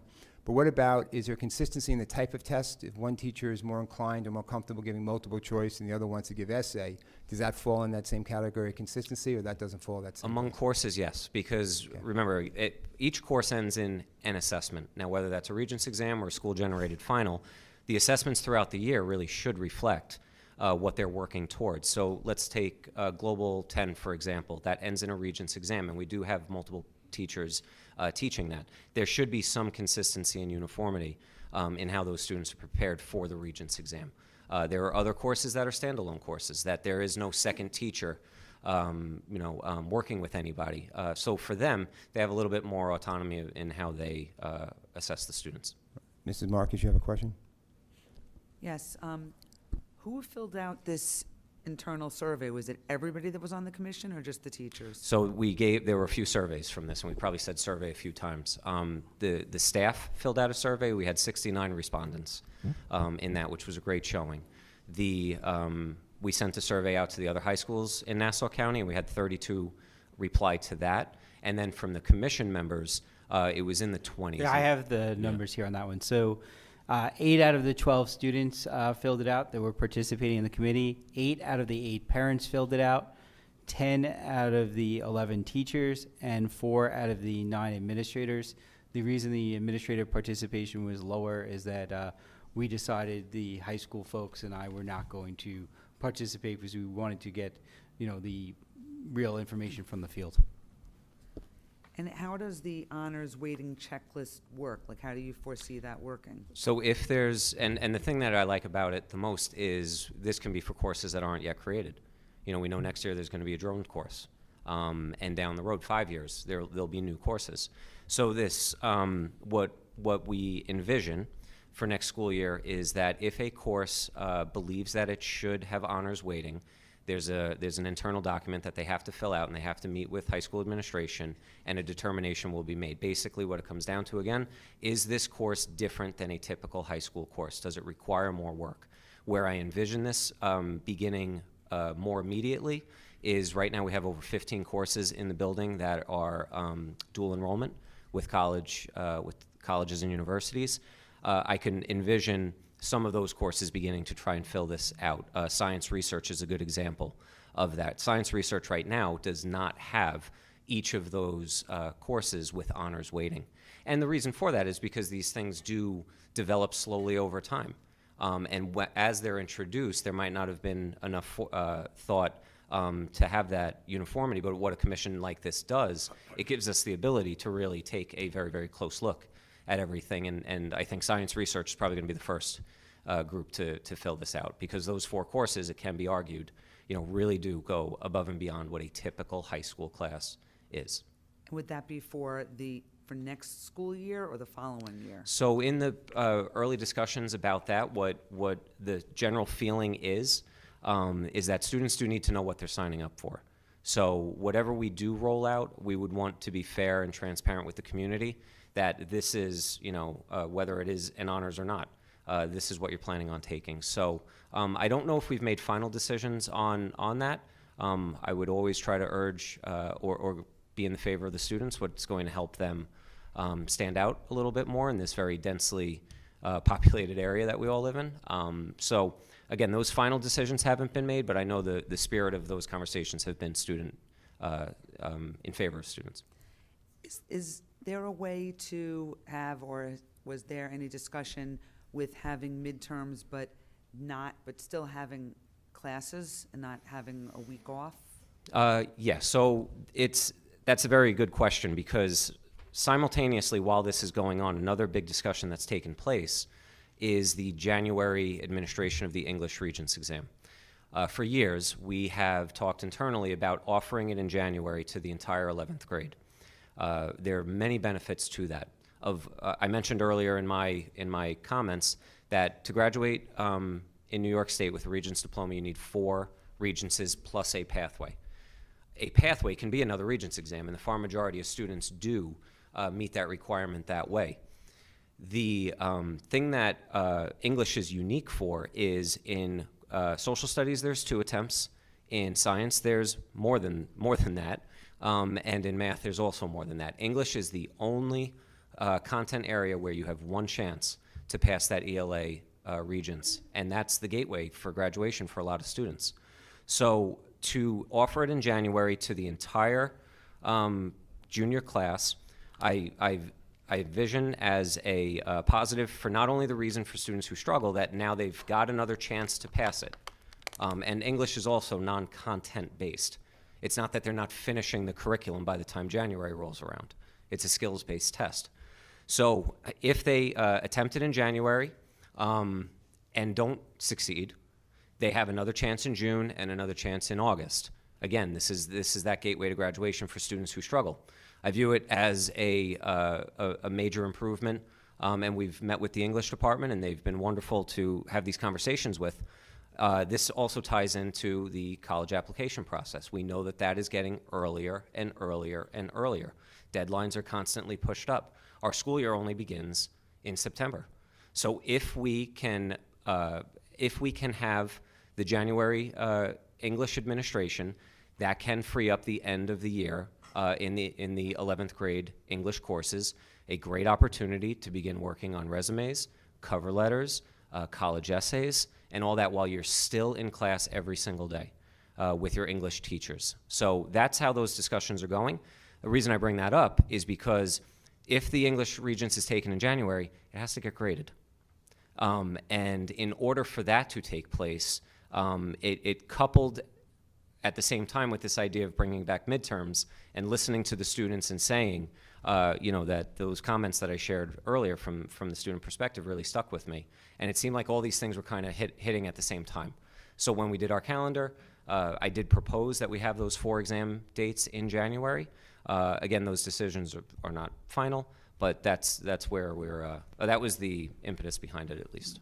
And just to throw in behind that, the respondents, when we asked, do you want it standalone or in class, it was basically almost 2 to 1 that people wanted the midterms to be standalone, not to have courses on those same dates. The other piece that Mr. Sorosi had mentioned, the part about having the Regents exam in the middle of the year and having that time for the juniors to work on their college essays and such, that was something that actually came out of the PTA Curriculum Council room. That was something that when they met with the English department that they felt strongly about. So that was another wrinkle to add to this conversation. So the big caveat to all of this is, again, the commission that Mr. Murray mentioned already. In the fall, we will learn much more information about it. And if it is project-based learning and more authentic learning opportunities, we are fully behind that. We've already this year, as I mentioned, the Seal of Civic Readiness, we saw that as an opportunity, and we took the senior paper and really revamped it. The English department went in one direction. Ms. Kirby was recognized in part for that tonight, and the social studies department went in another direction, and it's really grown. I know Mr. Seda, if he's here, he can speak to students reaching out directly to him about ideas around the community. Dr. Burak, Dr. Lynch as well. It actually grew a little faster than we thought it was going to, but that's a very good problem to have. The kids are excited, and the senior paper was reaching a point that it really needed to be re-examined. And this is an example of those learning opportunities that we want the students to be prepared for as they leave, and senior year is the perfect opportunity for that. Thank you.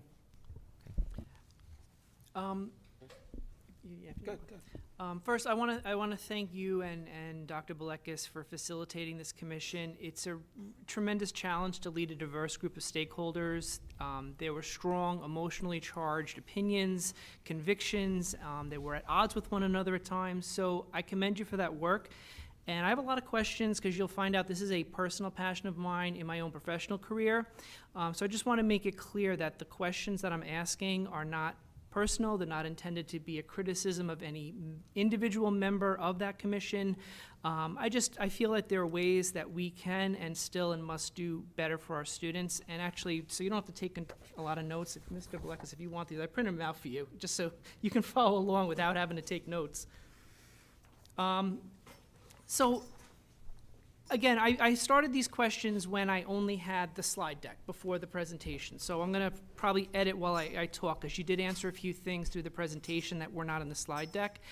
But the conclusions kind of did imply that the only really substantive work that came out of the commission was determining how much the regents would count for in the final grade, which didn't change. There's a new task delegated to the next school year to determine if additional courses should receive weighting. And I guess I just have a concern about that. We have to be really careful that that doesn't become a slippery slope to grade inflation, because that's its own problem. And I'm glad that we're updating the college transcripts. I'm surprised that they were not already clear to the colleges that students apply to, which courses were college level and which weren't. I'm a little concerned that we're adding more high-stakes assessments in the form of a midterm week, but if the high school administration has a really good plan around that, maybe I could be convinced otherwise. But the questions I really had were, what, if any, conversations took place around actually changing what types of assessments and grading are happening in our classrooms, not just around regents and midterms? You mentioned a bit about the Blue Ribbon Commission. I would love to see Lynbrook get ahead of what's probably an inevitable switch at state ed, and rather than try to follow and keep up with the state, get ahead of the state when it comes to project-based learning and assessing students in ways that are more authentic to the real world. I was just wondering, I understand that the students seem to be in favor of this, which I didn't know before from your presentation, so that makes me feel a little differently. But were the social and emotional impacts of increasing the testing on our students that are already facing unprecedented levels of stress, depression, and anxiety considered when adding testing? And I know my colleagues already asked about, having reduced instructional days to be able to do the testing. With the number of people on the commission, were some voices louder than others that drove these debates? And what rationale did we have for ignoring decades-old advice from the Board of Regents that we should not consider performance on region exams in a student's GPA? Did the commission have a research base and peer-reviewed best practices around grading and assessment provided to them so that they could have these debates with a real measure of understanding of what the research tells us is best for students' learning? Ms. Aragona kind of went into this a little bit, but that consistency in the grading category, I think it's really important that no one teacher's personal philosophy of grading can adversely affect students that happen to get them as the teacher as opposed to another teacher with the same course, the same department. With the weighting and looking at the weighting, you know, there's a fine line between properly weighting courses and potential grade inflation. So that checklist that you're talking about, I'd really love to see what that is so we can be very careful about which courses get weighted and by how much. And that there's excessive equity to those weighted courses. You know, or some departments getting more weighted courses than others and students don't have the same opportunities to take those, it could really change students' GPAs based on their course selection, which we need to be very careful about so that we don't wind up bumping some kids that have different opportunities than others. That would be just bad for us. Just making sure I don't reiterate or be redundant. Now, the decision to make the commission to break them up into subgroups by department, I'm not sure why that took place rather than the elements of the charge, because I feel like having people from different departments, you would have had cross-pollination of different ideas and approaching. Maybe that's something the commission could do next time and to get really different ideas from across the board into the same room. And now, one of the things that talked about there was class participation and homework, which is pretty broad and pretty subjective. So how are we going to be defining class participation? Is this a broad measure of opportunities for students to demonstrate their understanding, or a very narrow definition of class participation? And along with that, going back to SEL needs, you know, there are some students who are introverts, or they have communication needs based on a language-based learning disability. Are those going to be taken into consideration with class participation so that we don't have students who struggle to express themselves hurt because they don't want to raise their hand in class? You know, there's a lot of research out there about how introverts and extroverts navigate the world differently, and I want to make sure that that research is considered so we don't have a bias in that department towards extroverts over introverts. And then there's also a lot of research about the minimal benefits of homework when it comes to student learning. And while I acknowledge that the research indicates that those benefits do increase as students go up into the grades, such as high school, it is really dependent on the specific design and quality of the homework assignments given, and it can't just be busy work. So, you know, kind of what mechanisms will the administration be putting into place to make sure that that homework is quality and is useful and is purposeful, especially if it's going to be counted for grading more? I think I said enough already, but don't feel the need to answer those. Well, I think now. if you want, you know, I can answer them now if we like. It's really up to you folks. I think Mr. Sorosi doesn't have the advantage of having them sitting in front of him, so it's really whatever the board or you're would like welcome do. to get back to me if you'd prefer, because I know I was that going to a say, lot. just say yes. Well, I mean, I think, Ms. Murray, much of what you said I completely agree with. The balance that we're always needing to strike is that the regents are a lot of things, but one of those things is a reality right now. Whether that can change in the next number of months, we're all going to see. And I think that's why we want to leave the door open, because I'm fully on board with this building moving more towards real life experience and those kind of project-based learning. And finally, I feel New York is having those conversations. So what comes from the blue ribbon, if it's going to be seismic or not, we're all going to find out at the same time. Like I said, much of what you brought up, I do completely agree with. I'm not sure if some of the things are a building-wide issue or an independent issue. I don't believe if a child is, you mentioned introvert versus an extrovert, that should be held against them in any way numerically. And if that ever was happening, I would certainly work to ensure that that's not the case. And that was discussed by the commission as well. Yeah. You know, like you asked for which interpretation, broad interpretation for sure. And also, too, part of the discussion, and I know that Mr. Sorosi's having this with the staff, there are some classes where obviously class participation is vital. You know, you can't sing in a chorus without singing in the chorus. But that doesn't mean you need to raise your hand, let's say in a math or a science class, and explain the answers. You know, that may not be required in a course like that, but there are some where it is required. And we were talking about class participation actually for a while during the commission, but because of the disparities in departments and courses and such, you know, it was best left to Mr. Sorosi and the administrators to have those conversations with the teachers and departments, kind of like he said earlier, about homework. And, you know, those things are really important. I know the research you were sharing, you know, John Hattie's been saying that for years.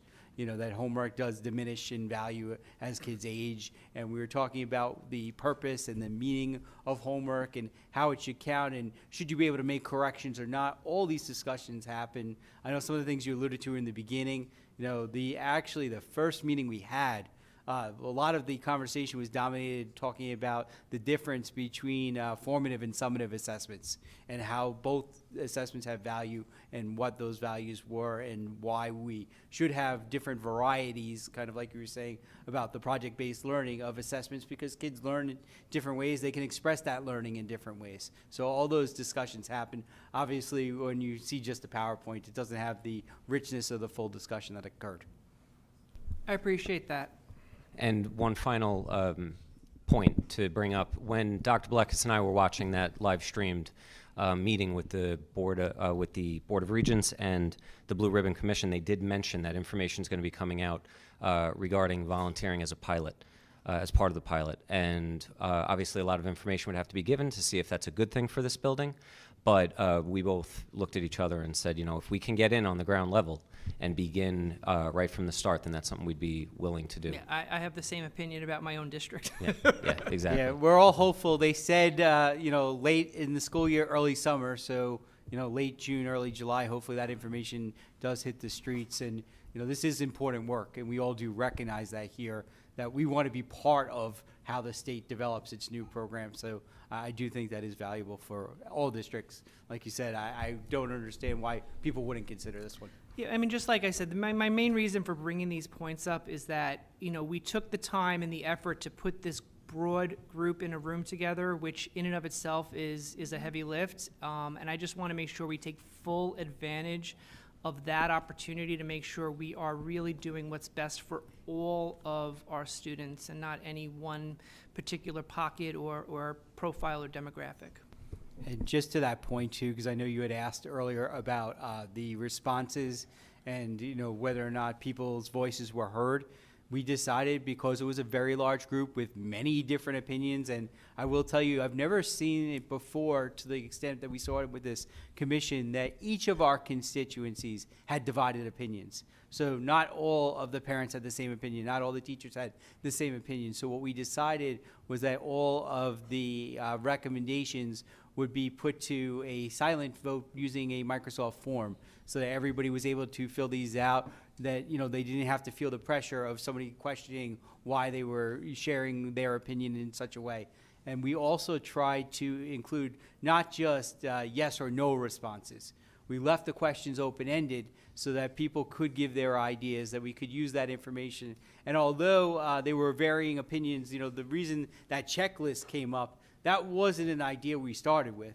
But all of the respondents pretty much had the same value system of what they thought an honors course should look like, but many of them did not know how to apply it, you know, to the courses being offered because they were in a different discipline, or my child never took that course, or I don't really have enough exposure to make a decision. But again, that just really consistent idea became the checklist. And the checklist is based on all the respondents here and what we already had in our curriculum guides. So we tried to really marry, you know, long-standing ideas in Lynbrook to some of these new ideas that came from the commission. Sean, did you have anything else? I have a few questions. Do you want to go first? Sure. Thank you to everyone who worked on this commission, and most people took most of my questions, but I have quite a few also. I have to say I was quite surprised when I saw this. we all know that I've been pretty heated about this for quite a few years. And when we look at the recommendation from the state, they say they do not require or recommend that schools use Regents exams as part of the calculations of students' final grades. And to see that it came back that, again, we're going at 10%. And, you know, on the commission, I believe it was presented as either a 0 or, you know, not, or 10%. Do no harm is something that I believe is a possibility. I don't know if that was actually presented in that manner, but It wasn't presented that way. I actually have the question in front of me. Okay. So How was what the prompt was under Regents exams, question number 11, how should the Regents exam be counted towards a student's final average, if at all? So Okay. it was actually left open. Okay, And there perfect. were people that responded, do no harm. So it was left open to that kind of response. Mr. Balakis, just as a follow-up to that, when you presented that question, was it disclosed to the parents or the respondents that there are a number of districts on the island that currently have something other than counting the region, meaning do no harm? Was it disclosed to the respondents that New York State Board of Regents, that's the entity that administers and puts out the region, has recommended for over a decade that the region not be included in the student's final average? Was that information provided to the parents? Those conversations were at earlier meetings when we did present data from all of our surveying. So yes, that data was shared. And the Board of Regents memo, that's about, I want to say about 24 years old at this point. So that has been since they switched the design of the state assessments. Right, it's 24 years old, but the Board of Regents also reiterated that guidance Correct. 2 or 3 years ago. That is correct. When they reiterated again that we do not recommend that schools include Regents in the grade point average calculation for a class. Was that information provided to all of the respondents? Was it provided to the respondents that other districts that are more comparable to our district, Belmore, Merrick, Roslyn, Port Washington, Half Hollow Hills, Valley Stream, do not include the Regents in the calculation of a kid's grade point average? You said there were 32 respondents from other districts in Nassau County. Over 20 didn't respond. We didn't survey Suffolk County. We didn't survey Rockland County. So when our students are applying to colleges, they're not just being compared to the 32 districts that responded, only 27 of which count the Regent at all. They're being compared to students across New York State. Was that information provided to the respondents? That's something that I think is important. Yeah, we shared the data that was collected from the survey. Okay. So we did not use information from the outside. We wanted to use actual information coming from the districts reporting themselves, because one of the things that we do know is happening, you know, and Mr. Sorosi can tell you this happens on his listserv all the time. These surveys come out, you know, constantly because everyone is discussing these ideas. So we wanted to use the most recent information available to us. We did not get as many respondents, obviously, as we would have liked. You know, you would love to know what the full universe looks like, not a sampling of who's willing to share. I will tell you, we did make extra efforts to try to find out what our local counterparts are doing, obviously based on the fact that, you know, everyone that's in that Southwest region, we're always compared to each other. So there were special phone calls made there to make sure those people participated, but no, obviously we did not get a full data set. Okay. Leslie, sorry for hijacking. No problem. Regarding the midterms, as long as they're authentic teacher-made assessments, unlike the unauthentic Regent exams that, as I'm anti the state test all these years, is there a concern about missing like AP class material? We're already behind states in the South where we're missing those, you know, like, you know, they finish in the South before us, so they have that extra time to get that material. Is that a concern? In the conversations with faculty, that has not been brought up specifically. The teachers do seem generally on board with this. Outside of the math department was completely for this. I think it was 10-0 from the respondents. The other departments were a little more mixed. I think it again goes down to course, what you're teaching. So yes, the students, I was surprised by some of the from some of their responses as well. But I think that's why including students, and as many students as we did, is so important, because they're the greatest stakeholder in that room, and hearing from them that they feel unprepared to sit for a long exam. Yes, they realize that their own teachers don't make Regents exams, but they will make midterms. They, other comments were that it gives you time to right the ship if the first half didn't go well. Now you can make adjustments. And what we tried in that room to have was a very wide range of students in there, and I thought we were successful in doing that. So their responses definitely popped out to me, and I think helped lead where the commission went. And again, more than anything, what this does internally is it starts these conversations. So even if the commission itself did not create as many changes as perhaps originally thought, it does lead to these kind of conversations. So it gives us that vehicle down the road to keep looking at these specific issues. Thank you. Back to the consistency in grading, the School Board Association has put out about accurate and equitable grading.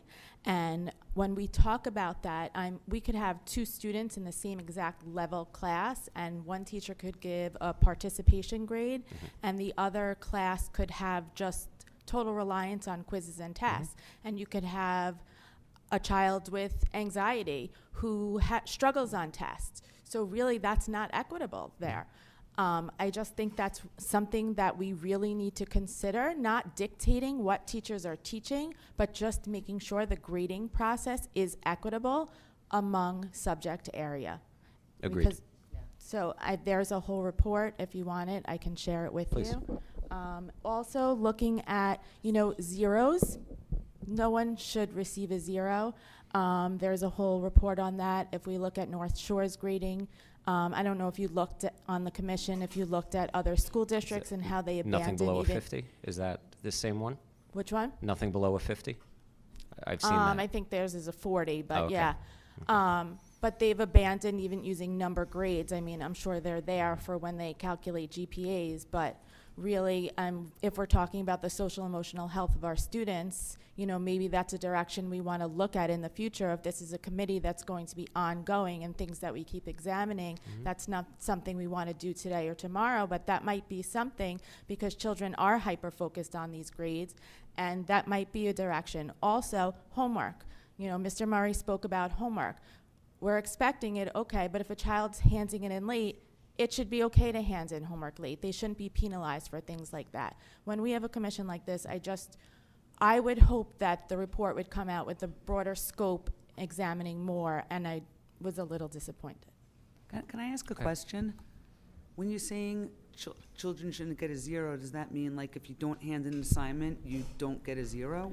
Well, I think what it really comes down to is if you look at it mathematically, 2/3 of the grades are failing and only 1/3 are passing. A 0 to 100 scale is mathematically biased against students being successful, and that's the idea, because if you got a 0 and 100, you have a 50 average, which is not really necessarily indicative. I'm not saying that you get credit even though you don't do it, but the 0 mathematically is very damaging to a student's average in a course, especially if you just do a straight mathematical average. But I don't know, maybe I'm old-fashioned, but I think that, so that you're saying that if someone hands in something late and they have, I understand that things come up and we need to be empathetic and we need to look at the whole situation, but if something's due a certain day and you don't hand it in, there should be no penalizing with your I'm not grade necessarily for it? suggesting that. What I'm saying that's is what a 0 to Mrs. 100 Danino was scale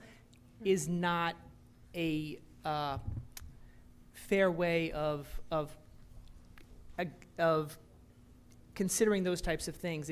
They're overly, they have a lot of, zeros have a much higher weight than they really should. That's what it comes down to. It's a mathematical issue that if you are a kid who's running 96 on a test and you have one test where, for whatever reason, you get a 12 on that test, hypothetically, that 12 would have such an outsized effect on the negative that it would be... I'd be a little bit more concerned if you're getting 96s on all the tests, why you got a 12 on agree. one test. I'm just explaining the mathematics of the issue. That doesn't really make any sense. Just because I also don't understand that when you, I understand it depends on what grades we're talking about, but as you get older and then you go to college and then you have a job and then you're at work and you have an assignment due, it's due that day. I don't understand the reasoning behind there's no penalty if you hand in something late, unless you have a really good reason. I understand it should be a case-by-case basis, but I don't understand the reasoning behind that personally.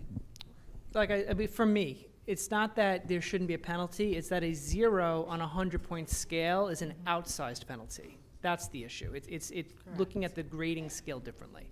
Correct. I think that really, you know, what you're trying to say is you want it to be recoverable. Because, Yes. right, when you have an outlier, and anybody who does statistics knows, yes, that they have a tremendous pull on whatever data set they're affecting. So that did actually come up. You know, as Mr. Sorosi said, there was some discussion about 50, you know, meaning like, you know, if you have below a 50 in a course in a marking period, you can never dig out of that. Back to, you know, your argument, it's just so hard. You have to score so high, and it's not reasonable Right. for many And- kids, and you don't want them to shut down either, which is No, another you- important And thing. the 0, sorry, Ellen, the 0 I was referring to wasn't like for a project. It was, they weren't putting zeros like on a grade for like a report card. You would just NC or something. I can't because imagine you can't if somebody recover had a from- 0 that we'd have bigger issues with why they had a Correct. 0 for a marking period. I mean. If I could just point out, we do have a long-standing building practice that a student cannot get below a 50 for the first 3 quarters. Because for the reasons that everybody is discussing, we do not want that student to feel that they cannot climb out. No, and I agree with, we have to worry about kids feeling like despondent that there's Yeah. nowhere to go, but maybe I'm just misunderstanding what the Well, recommendations were. There's a lot of complex. Mr. Murray, let me ask you, with the dissertation that I'm still absorbing that you gave, if the Regents isn't weighted, you know, it's confusing because why would you have a state tell us not to count the test and then give us a test? But at the same time, it was a long time ago. At the same time, what I don't like about the test is our teachers should just teach to they want to teach to, but I do understand the argument that you have to have some consistency for how you're going to evaluate the process. But what would be the options if there was no weight given to the region exam? I'm just curious what Sean thinks, and you can weigh in too. And Yeah.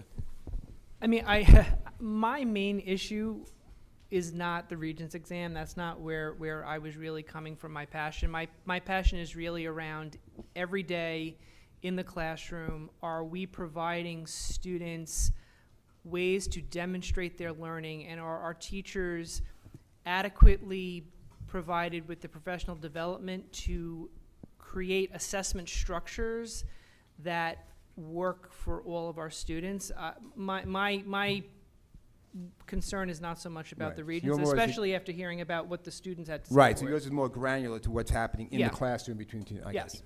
And I think a lot of those things are going to continue to evolve as the summative assessments, you know, the Regents exams evolve, and there's different opportunities for project-based learning. And one of the things that, you know, I don't know if you saw the same information that Mr. Sorsi and I watched with the Board of Regents, but part of participating in the pilot is providing that professional development, making sure the teachers know how to assess in that manner. So I do think that it would all come as part of that same package.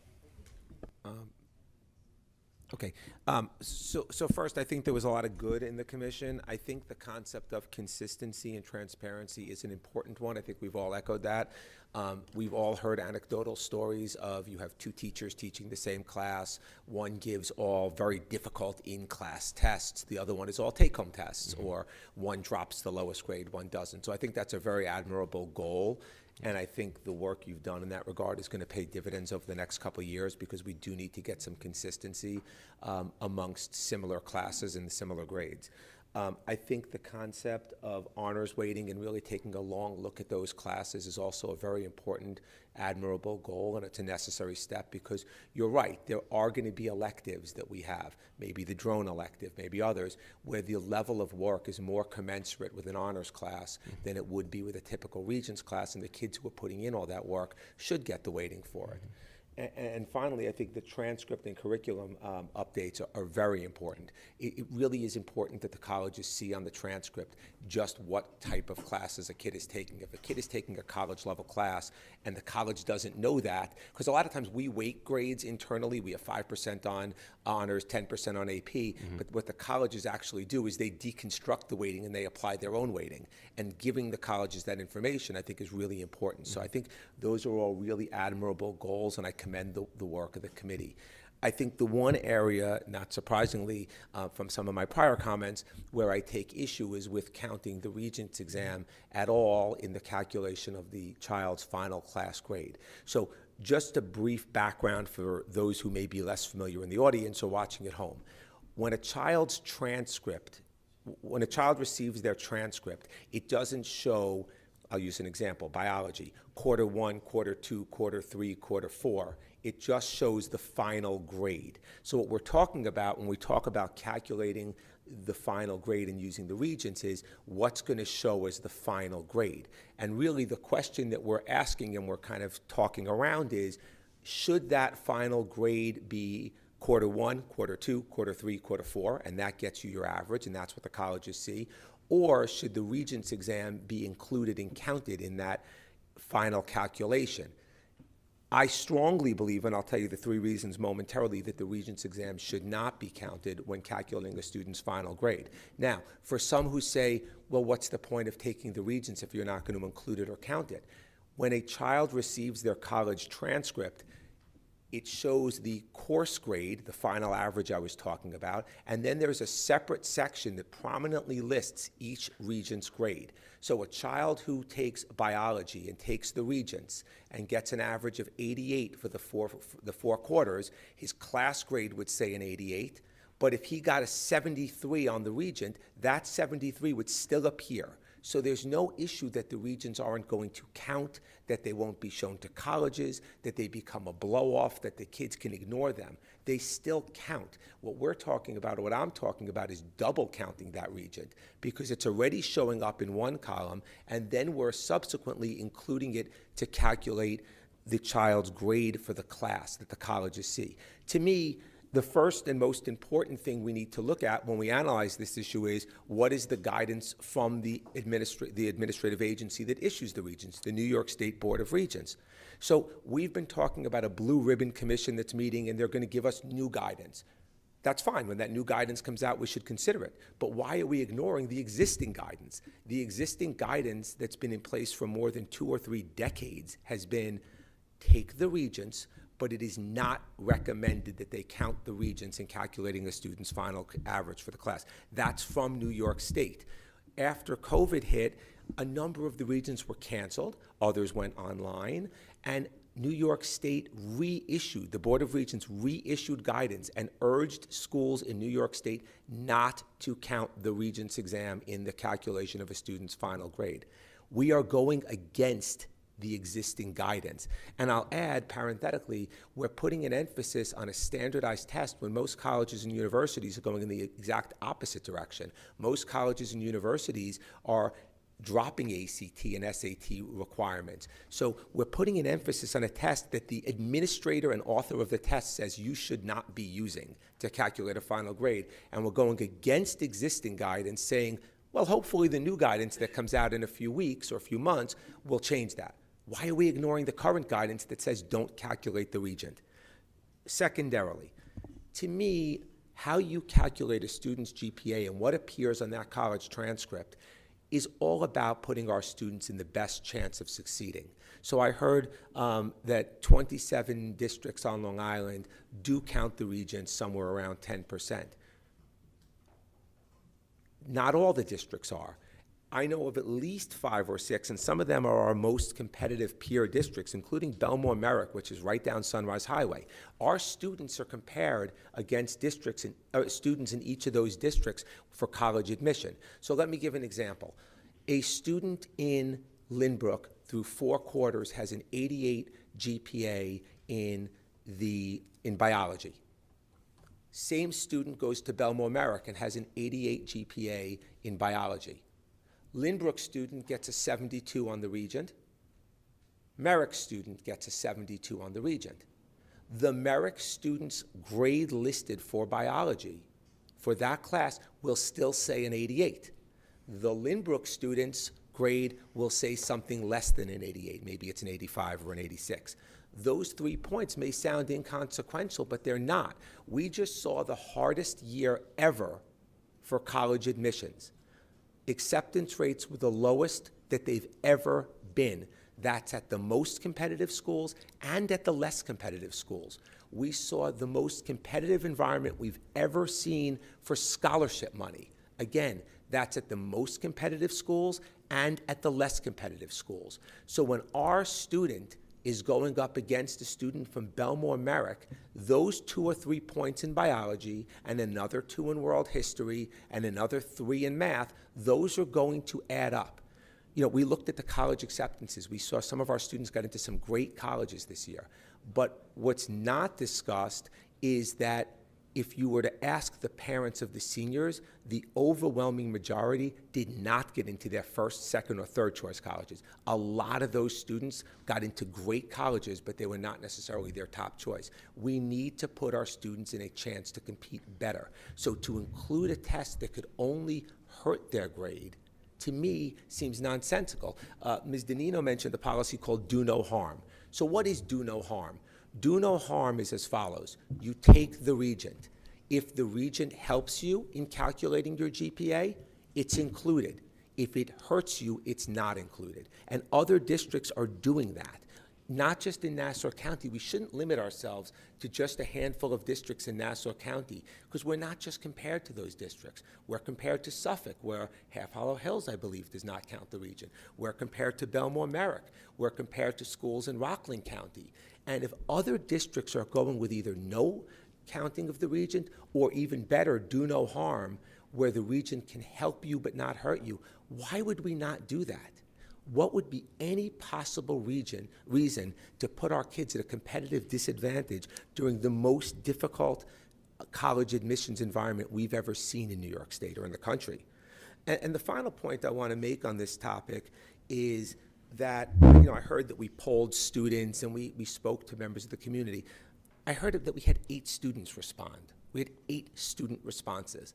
I don't think 8 students is truly representative. I also think polling students, when you're giving them incomplete data, students certainly don't know that the New York State Board of Regents don't recommend counting the regents. I guarantee you the students who were polled have never heard the words do no harm, and they don't understand how that policy would work, because I cannot imagine a single student would ever vote, no, count the regent that could hurt me instead of adopting a policy that could only help me. It just doesn't make sense. So I think, you know, I think that we really need to, before this policy goes into place, really re-examine it for the reasons I've mentioned, for some of the reasons Ms. Danino's mentioned, some of the questions Mr. Murray asked. I think we really need to re-examine this policy, not even for next year, for this year. Counting the regents is hurting our high school students the way that we're proposing counting it. And I'll stop there because I could go on for another 3 hours. It's not a policy, correct? We're talking about a building level protocol, not a policy. Okay. I think that's right. I did use the term policy, and it's a protocol. I personally feel, and I feel strongly, that there are 7 people sitting up here who were elected by the community to make policy decisions. You're trusting us to do that. There's an election coming up where you're going to reaffirm your trust in us to do that. I think it's incumbent upon the board to debate a policy district-wide on this, because I really do feel we should never discount involvement from all the stakeholders. But at the end of the day, this is a very significant policy that would have to be passed. This is no different or no less significant than building security and a host of other policies that we pass. So I plan to, in the coming days, or coming weeks, introduce a policy that I would like the board to consider, that the regent will not get weighted in a kid's calculation of their GPA. So, Mr. Sarosi, so let's get some balance to that, because because it never made sense to me that the state would say don't count it, but we're counting it. So the arguments I've heard over time, and whether you and Mr. Belekas can weigh on that, is one, we need to have that test and that score, because if the regents, one argument was that if it's not counting, the kids aren't going to take it seriously. I don't necessarily buy that. You know, you come to work every day, you got to do your job. I'm not sure I buy into the fact that they're not going to do it because it doesn't count. It still is on the transcript. I would like to think our kids come in and do it the whole time. What are the issues regarding the fact that the scores do drop because maybe they're not counted as much, so maybe there is some drop-off from that? What issue is that? How else, without that, and Mr. Lou and I are having conversations, maybe some similarities in thought on what to do in exchange, but I'm curious from the academic standpoint, if the Regents doesn't count, wouldn't we then need some other evaluation of the students, whether it's quarterly exams, midterms, or final. And then the kids would have to take a final, I guess, and they would. Sent to the teachers. Well, I'm just, The survey for the teachers, by the way, what it did say on it, if we didn't count Regents exams, what can we replace it with? So we did ask about quarterlies. We did ask about midterms. We did ask about final exams. So all those things were included. The one thing that we do have to say, though, and Mr. Sorosi can tell you, a lot of the students actually said that they would not take the Regents exam seriously if it wasn't weighted for something. And that's why I think many of them actually put a weight on it, was because they thought it was important to take seriously. I do agree, though, with what Mr. Lunar said before. The most important thing, from a student's perspective, is if you have a very high average in a course, you don't want a low exam score, because that doesn't speak well to you or to your school district, because, there's all different ways of interpreting it, but none of them are good. are those Regent scores used by outside entities to evaluate a district? Is that do they look at the score and indicate whether that's a blue ribbon or some other way of evaluating the school district? Yes, that blue ribbon banner in front of you is based on test scores as a part, Including contributing Regent part. scores? Oh, absolutely. No, that is the Regent scores. It's good. So that is the Regent scores. I know you've done this once before. I think it would help, especially if some board members are going to want to put the work in to create a policy. I know you spoke to 32 districts. I think it would be important, and I don't want to burden you with it, but I think if it's that important an issue, to maybe even make a direct phone call to some of those other 20 other districts and just say, hey, does anybody else have no harm? Does anybody else not count their Regents exam? Does anyone else have a different percentage? I think it's important to know there's 56 districts, and to just get a sense of that. No one wants to be the outlier, and something's always more palatable if it's that way, because there's complexity to altering that. It increases all kinds of different things, and I think it's important if a board member is going to work on something, it's going to have to be considered. So if there's an opportunity to increase those numbers, Mr. Blackus, I appreciate it. Yeah, if there's also any other data that anyone at the table would like before, entering into those conversations, feel free, let Mr. Sorosi or I know, and we'll try to get that for you as well. They wouldn't email Mr. Sorosi, they would send that information to you. Yeah, I mean, I don't want to increase the scope of your calls too much, but I would consider expanding beyond Nassau and going to Suffolk as well, and looking at the Nassau-Suffolk region, because my understanding is that most colleges do group Nassau and Suffolk together when they're looking at students. So I think that would be valuable information to have. I think it is important. Can I jump in with one thing? Oh, Sorry. sure, go ahead. Sorry. I think there's one district, and I don't know if more, and you might be able to find in your research on Long Island, that uses it as a 5th quarter. So they have the option to use that and choose the 4 top quarters. So in a sense, it doesn't harm them. See, Ms. Danino, what I like about that is it shows that there's a lot of creative ways to get to the same result without going with simply, do we count the region, do we not count the region? That's a different form of a do no harm almost, right? It's if the region could help you, it could replace your lowest quarter. Now, think about that, what Ms. Danino's proposal, or not proposal, but what she was referencing just says. You have a student who had one really bad outlier quarter. The kid's first quarter, he got a 59 in a class. But then he pulled it together, he or she, and they ended up with an 88, an 86, and an 82 for the next couple of quarters. Now, all of a sudden, that Regents takes on enhanced value to that student because it gives them an opportunity to get rid of their worst quarter. It makes the Regent more important. And even for a kid who's doing well, even if you take a kid who has 90, 92, 92, and 92, that same student, who's obviously a conscientious student, is going to want to really kill it on the Regent and get 100 because he could knock out that one of those 90s.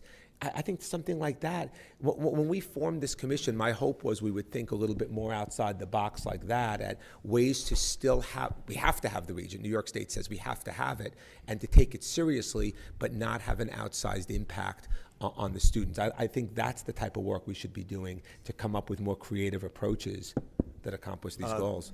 I would just like to play devil's advocate for a few seconds, because I've been hearing some strong opinions about whether we should or shouldn't count the Regents. I think midterms are a very good idea, especially if we give them the 4 days to prep for it, to replicate an actual midterm week. It's almost like a dress rehearsal to a certain extent. But in terms of counting the Regents, the only thing I'll say, and I have to feel I need to say this as a teacher, you will lose some kids. And the grades overall will drop on the actual Regents exams if we don't count it, or at the very least, go with a do no harm policy. The idea of counting it for 0% is just a bad idea, in my opinion. And let me explain why. A few reasons. Number one, on your transcript, which goes to the college level, all right, the Regent score is on there. So I don't care how high your average is. If your Regent score is 10 points lower because you didn't worry about it as much because the test wasn't going to count in your average, that poor grade on your Regents exam, or that lower grade and everything else, will basically nullify your little bit of a higher average. And colleges will see that, and colleges will, take that in consideration. Secondly, the school you come from matters. And Regents exams on a whole, like we think we're going to help the individual kid by possibly saying, okay, Regents exams are not going to count, so this kid's average is going to be slightly higher. But what happens when our Algebra 1 Regents exams get printed in Newsday, and now the passing percentage is lower? That's a notch against our school. That takes our school down a notch. And if we're so worried about college admissions, maybe college admissions offer to say, all right, this school's not quite as highly ranked as it once was. So Pat, elaborate on the, for one thing, so the first part, having gone through this process, it is, first of all, let's back up. We keep talking about college-bound kids. We have a diverse population. So, Dr. Blex, what percentage of our kids taking Regents exams are going off to a 2 or 4 year school? Is it a very, very high number? It is a very high number, Mr. Orsi. I don't know if you know that number off the top of your head. But it's a high number. I want to say it's like 90-something percent. It would be similar with the graduation rate. Yeah. All right, so then at least we could be comfortable recognizing we have a diverse population. Not every kid goes off to college, so we want to make sure we address all that. But this subject now gets focused on those kids. And I do know from the process that it is true. So I just want to better understand, and as a teacher, you can maybe elaborate on. I'm uncomfortable, and I'd like to be better educated on the fact that, because I have heard that score will drop, but I do know that kids are being told, hey, if you want to go to college and you're scoring in the 90s on your test and you kind of slough off on your Regents exam, college is going to see that. They're going to be, wait a minute, is Lynbrook scoring, Lynbrook inflating scores? Is Lynbrook taking care of the kids? So what is the reason you feel that if it has a lower value, the kids will not pursue it with the same energy? I personally don't feel it's going to hurt the high flyers nearly as much, directly. It might hurt them indirectly, though, like I said, because if your passing percentage in your school is lower, you have no idea what college admissions officers are looking at. Well, we figured that out in the modern day of college acceptances. There's so many variables that go into it, and there's no rhyme or reason what schools kids are getting into in this day and age. So with that being said, if your school is looked upon a little more poorly, if that's probably not the right grammar, but I'm a math guy.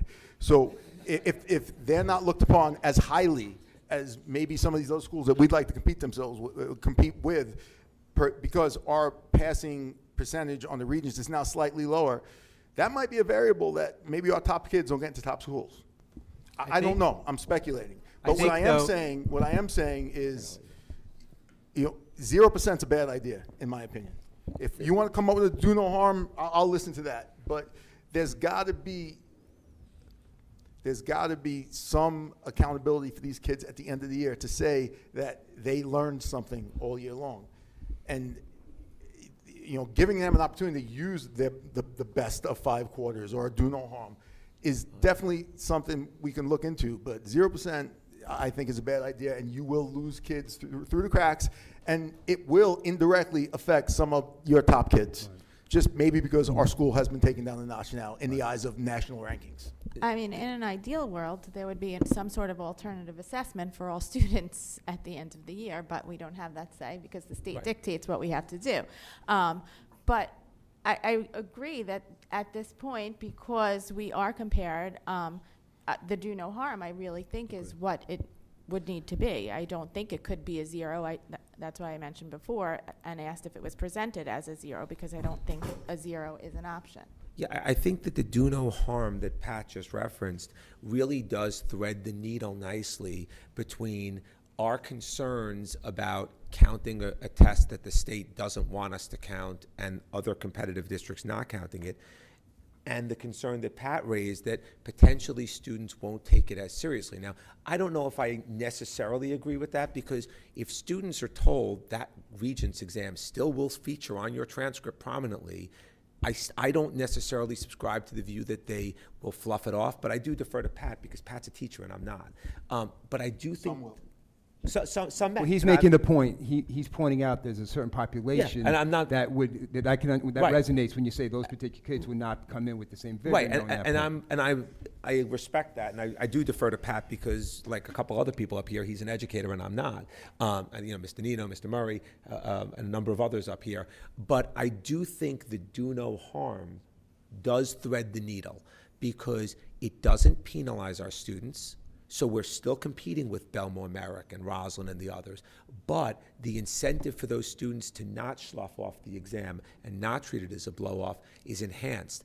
I think, now do no harm doesn't have to be, if it helps you, it counts. If it doesn't, it doesn't count. It could be what Mr. Nino said. It counts as a fifth quarter, but only your top four quarters count. But some form of a program where the Regents cannot harm you seems to be what makes the most sense to put our students in a maximum advantage for applying to colleges in this crazy competitive environment. Sorry. I think I'm trying to wrap my head around how do no harm is different than zero, because if you know it can't hurt you to get a poor grade, that's the same as zero. I guess I'm having a hard time understanding I think it works for I thought it's what you're saying too. Know where it works for? The kid that comes in and works his ass off for it, and he doesn't do well. He doesn't have to feel like he got hurt by it.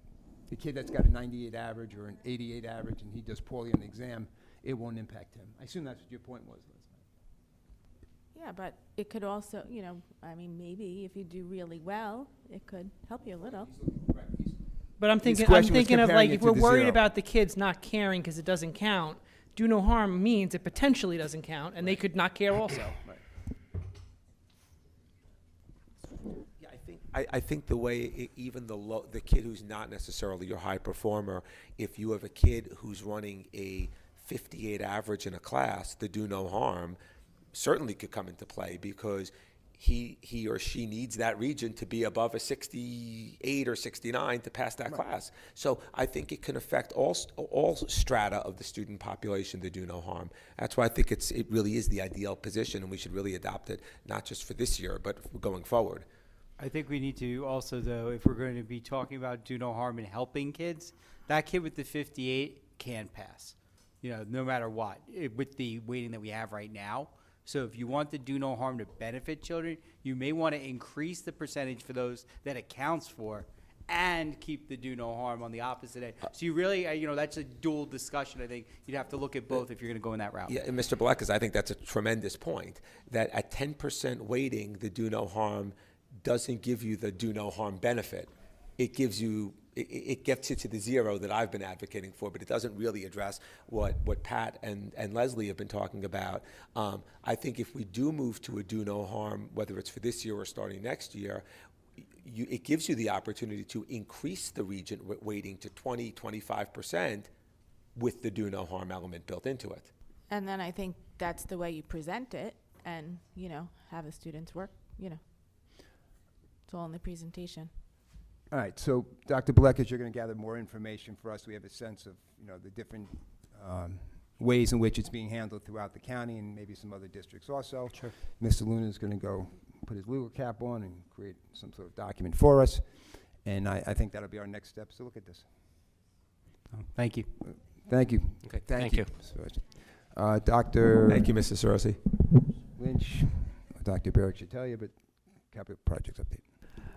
Capital projects, we had some good news this week. So the excuse me, the Marion Street field did get approved by the state, as did the North Field. So and we do have to thank Mr.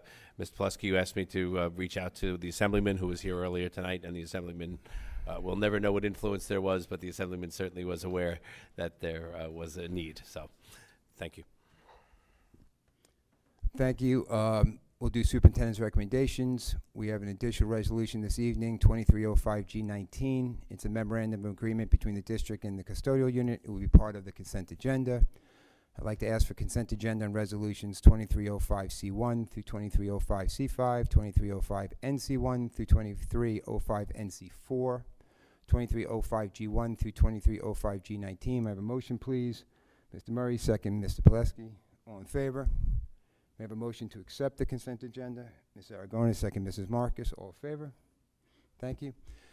At this time, we will move to public comment. For anyone that wants to address the board, you'll be able to come to the podium. Please identify yourself, whether you live in or out of district. Please be aware of the board policy and rules regarding addressing the board. There are limitations to the topics that are discussed during public session. You have the same access to the board via email. But if you want to speak to us, address the board, this is your time. Good evening, everyone.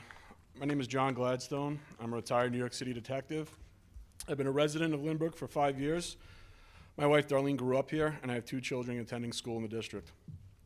Firstly, I'd like to commend Dr. Lynch and his staff on the school board budget presentation tonight. I thought it was very well presented. All the programs and staff you're looking to employ and implement, I think, will be a great addition to the district. Also, thank you to the board and to the district for the additional security measures you've been taking, the enhancements to the security infrastructure. Much appreciated. I'm sorry that I have to come here advocating for this. I respect the entire board and this audience, but it must address an uncomfortable subject we don't like to discuss but know exists.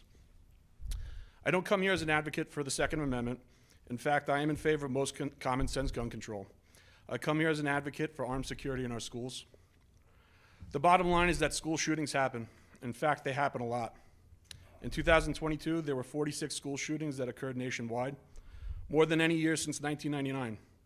If the parameters are widened to incidents after school, over the weekend, when a gun is brandished, fired, or when a bullet hits school property, that number jumps to 303. In 2023, the K-12 shooting database, which is an independent research project that documents school shootings, recorded 89 gun-related incidents at schools, nearly 1 for every day this year. It finds that there have been 18 people shot fatally and 56 more who were injured. School terrorists don't discriminate when it comes to red states or blue states, affluent or challenged school districts, and they don't care what age their victims are.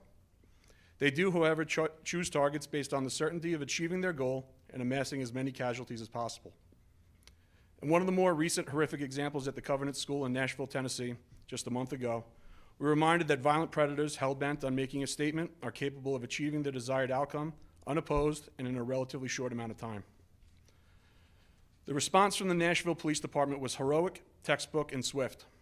However, 8 minutes would transpire from the time the first 911 call and when police first arrived on scene. An additional 4 minutes would elapse from the moment police entered the school, located the shooter, and killed her.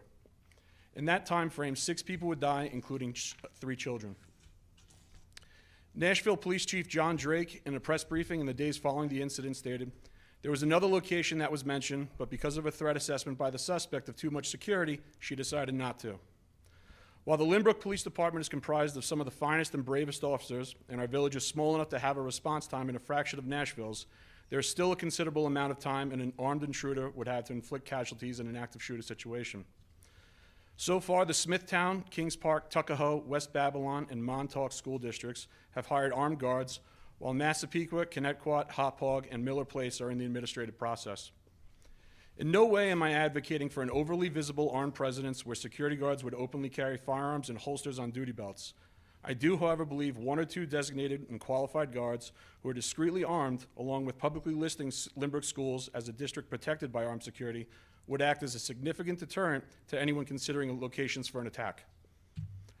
And while I understand the district has employed a security firm to conduct a risk assessment analysis of our schools, and they did not recommend armed security at this time, it's also necessary to understand that risk assessment on school security is conducted by identifying potential hazards and threats on school grounds while assessing various patterns and trends.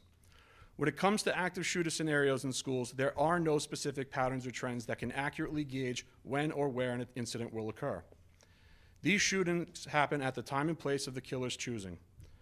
Furthermore, school terrorists aren't always students who attend the school where their state of mind could be assessed, evaluated, and intervention could be performed prior to an incident. As in the case of Uvalde and Nashville, both killers were adults set on delivering a message no one saw coming. Bottom line is school terrorists are focused on making a statement, which takes time and action to achieve.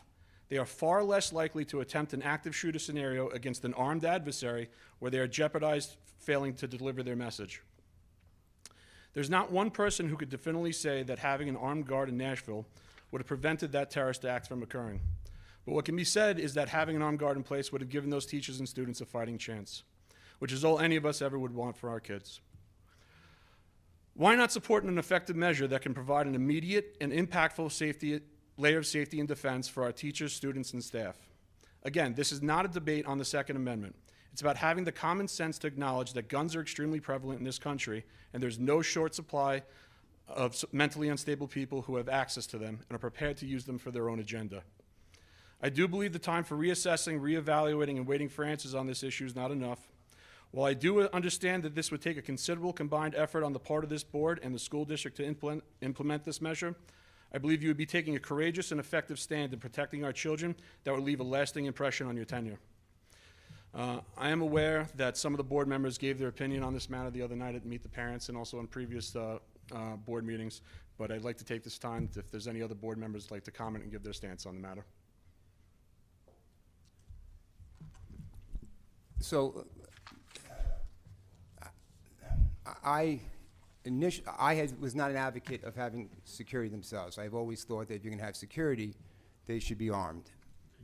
The issue with having armed security is it's a cultural change. So when it was first brought up to the board, it's something the board, it's a foreign concept. It's a difficult thing for most people who live in certain areas of the country to get comfortable with the idea of there being guns around that and so forth.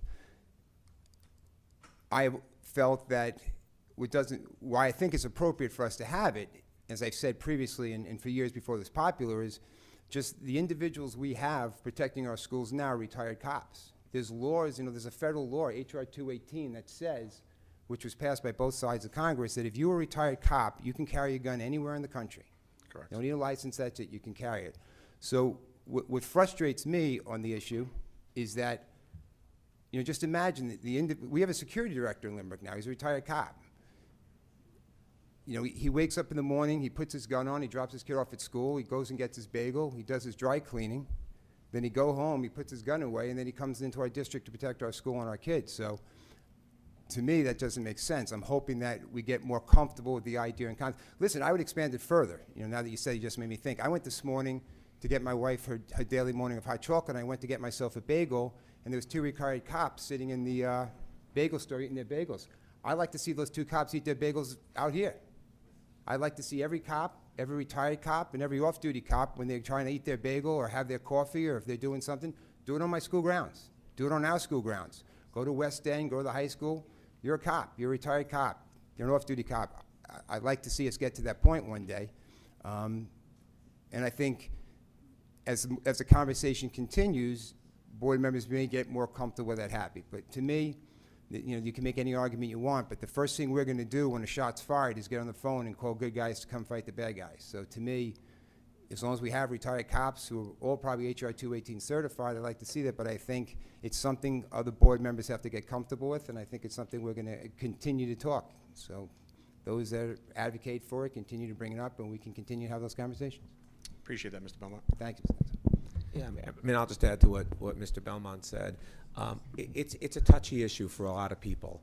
It's a real balance between safety and the comfort level of the community. But I think you hit upon a really important point on this issue, which is response time. If an active shooter were to come in this room, by the time the police were to arrive, I want to think of what could possibly happen, right? But having someone close by on premises could cut down that response time, not by a small amount, significantly. We had an incident a year or two at the school. There was a mentally unstable person, and it took the police, and they come as quickly as possible. It took, I think, 7 or 8 minutes. That's not enough time to stop what could be very dangerous. Now, I think there's a lot of different ways that districts are approaching it. There's the extreme, which I don't think many people up here would support, including me, which is armed guards in the school. I don't believe that we should have guns in our school. It's unsettling to children. there's always the risk of the gun getting loose. You never know. But what you talked about, which is an armed guard, not so visible presence where it's not upsetting students on property close by in the event of such a situation, it seems very reasonable. As Mr. Belmont said, it's a discussion that's constantly ongoing, and it's a matter of getting other people comfortable with it. But I do think you raise a very serious issue that we need to take seriously, because in every single school in which this has happened, Uvalde, name the school, everyone thought it won't happen here, and it could. Indeed. Thank you, Mr. Warner. This is something I think about on a daily basis as somebody who works in a school, and those few seconds are vital. I personally have very mixed feelings and have spoken to many high school students to just gauge their opinions on it. And an interesting perspective was given to me recently talking to a high school student about it, who have a lot of fears about these types of situations. And I said, would that make you feel better? And they said, the thought of a gun on premise, even outside, makes me more nervous, gives me more anxiety. And I just, is something that I, have to take into consideration as well. So as my personal, I'm very torn on this subject. It's something that we keep reviewing, and I really... And I can understand your concerns with that, but as I mentioned, it would be discreetly concealed carry. No, would not I be totally understand. Open carrying or anything like that. But it would be listed in that list, and those students would have that, the social emotional piece there is a concern to me as well. Well, Leslie, the counter to that is that students may feel, I'm not interested in students feeling secure, I'm interested in students being secure.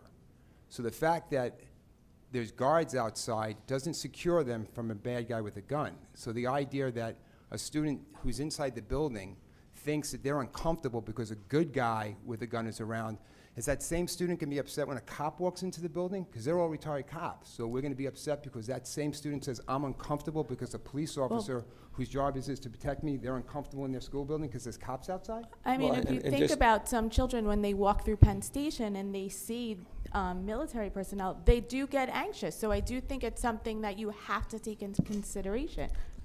Yeah, but unfortunately, Mrs. Danino, that's just the world we live in. I understand that, right? But some people, that is a concern of theirs. No, I think it is an important concern to balance that. I think there is a difference between the guards in Penn Station who are holding large-scale assault rifles very visibly. They're doing that on purpose. They're carrying that visibly as a deterrent, that they're purposely making their guns visible to everyone who can see. I think what the speaker at the podium is talking about, and Mr. Belmont, and what I've been thinking about, is a very discreet presence. We should never comment on building level security, by the way, which is why I'm trying to be intentionally vague, because that compromises the building level security if we comment on it publicly for everyone to hear. Understood. But I think what we're talking about is something that's not quite as visible. But the reality is, these students who are uncomfortable, armed security and armed police are a fact of life. I'm an attorney. Every time I walk into the court, there's 3 or 4 security officers with large guns that I have to walk past when I give my court ID to get into the building.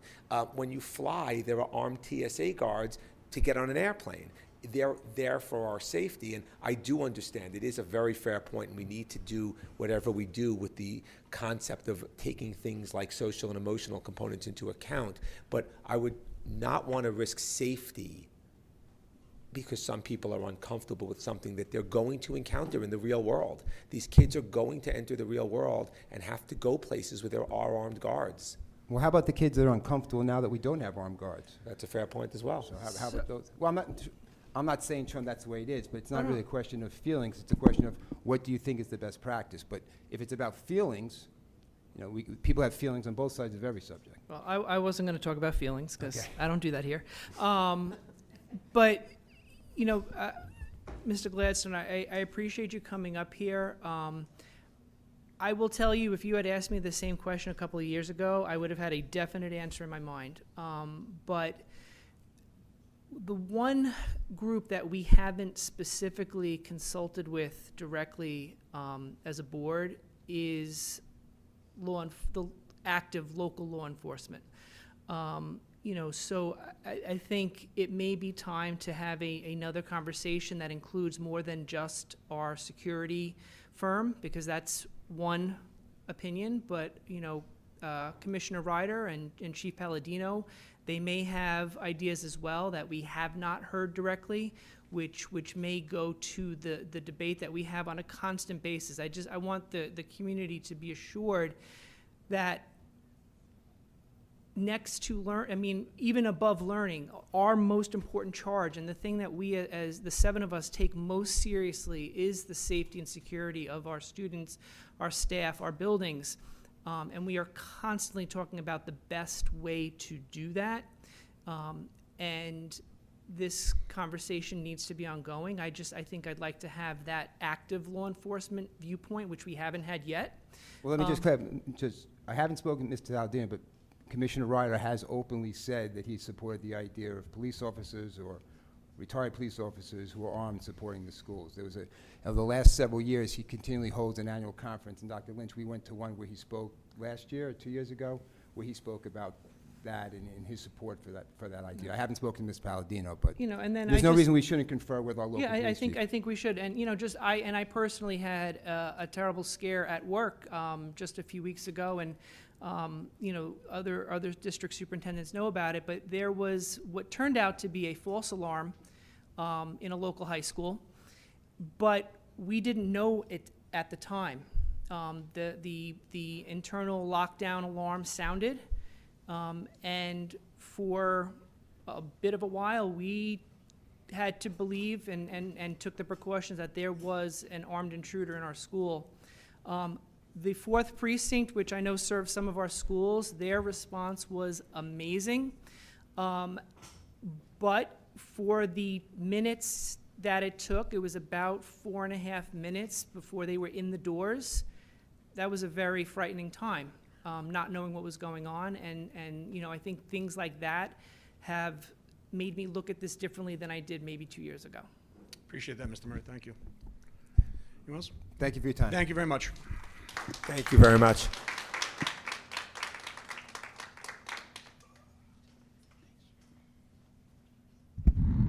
Hi, my name is Allison Greenberg. I'm a resident. I am parent of a college junior and a high school sophomore. I have both a neurotypical and a neurodiverse child. So I come at you with a lot of different perspectives.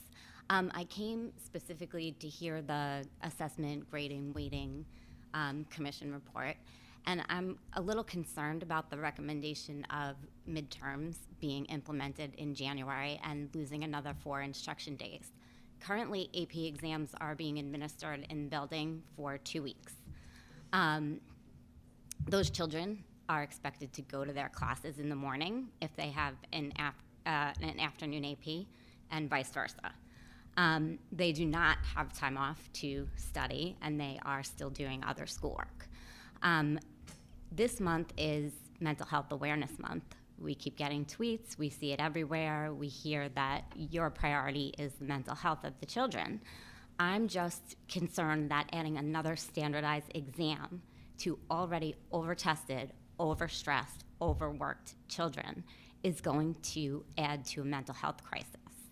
I don't really understand how that recommendation came to be, and I don't think that 8 students is a representative enough sample to say that students are supportive of having midterms.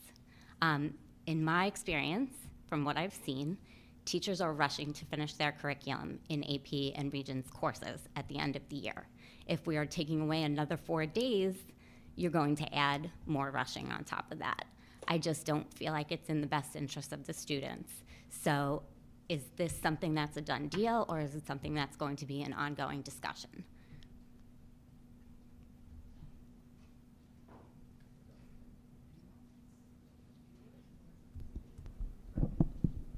That is the move that the high school is intending to make right now.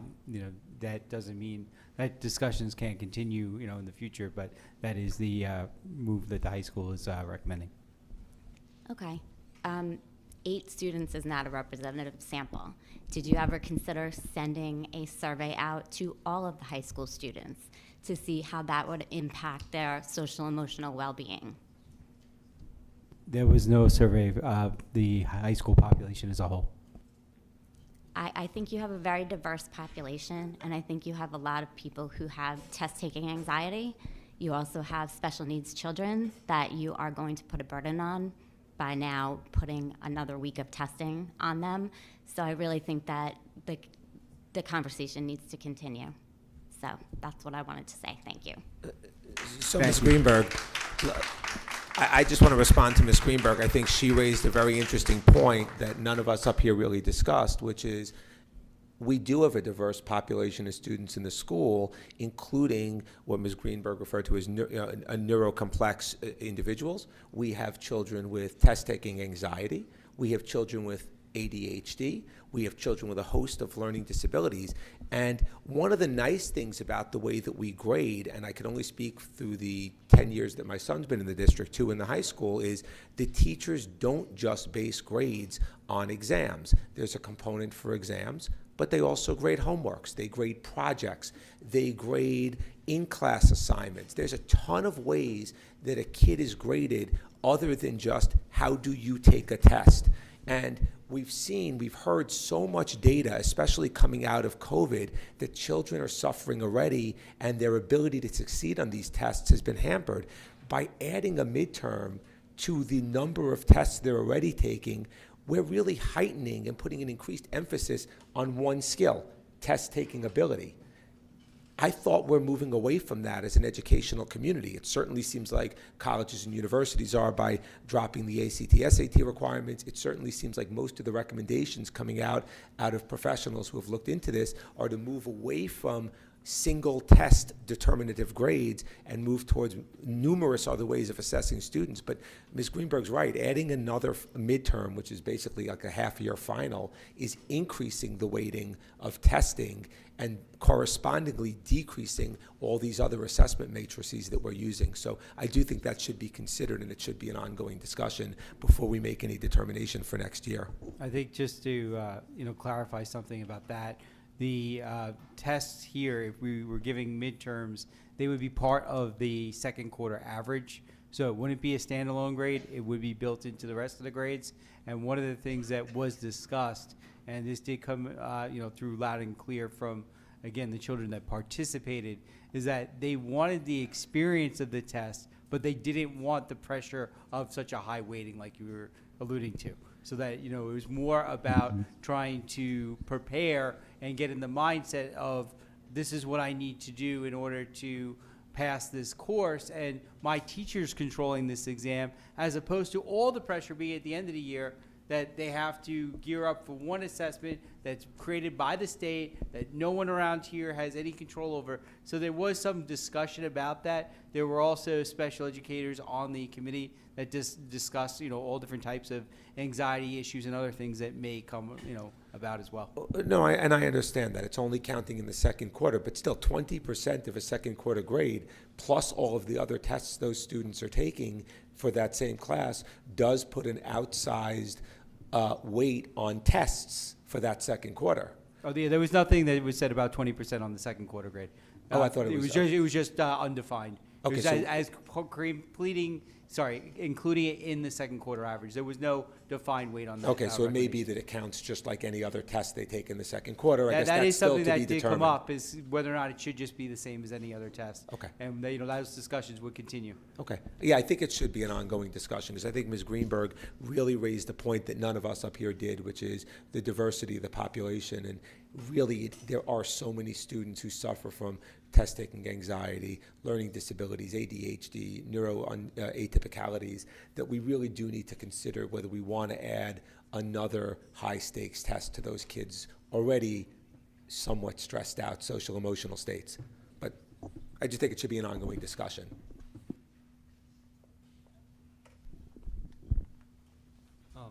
Hello. Liam Shore, resident and a senior at the high school. So I'm speaking as a student on behalf of the students, on behalf of the senior class. In fact, all of Lynbrook High School and the whole community. I stand before you today to advocate for a cause that I feel the students would feel is important and urgent. So let me just get to my point. We, the students, are tired. We've had test after test. We went through the whole college application cycle, receiving college deferrals, rejections, and just more and more stress. Recently, in the Jericho School District, a student went to the board meeting asking for a day off, stating similar stressful reasons, and they designated a day for the students to have a, quote, snow day off from school in May. With that being said, I strongly believe that we, the students, should be granted a snow day. I don't know how a school board handles requests like this, but I counted the days, I went on the calendar, and we have more than 180 school days on the calendar this year.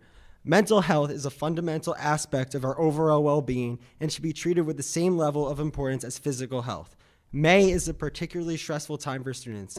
The end of the school year is approaching, and with it comes a wave of final exams, projects, and deadlines. This week and next week, we have AP exams as well. Myself, along with most of the students, have been studying hard for months for these AP tests, doing practice exams, AP reviews, etc., and now are sitting through 3-hour-plus tests. I myself have 6. Providing this, quote, snow day as a mental health day off in May would send a powerful message to students that their mental health is just as important as their academic success. It would also give them the opportunity to take a break from their studies, recharge, and prioritize their mental well-being. The instant gratification and satisfaction of having a day off during the week makes students feel in sort of happy sort of way.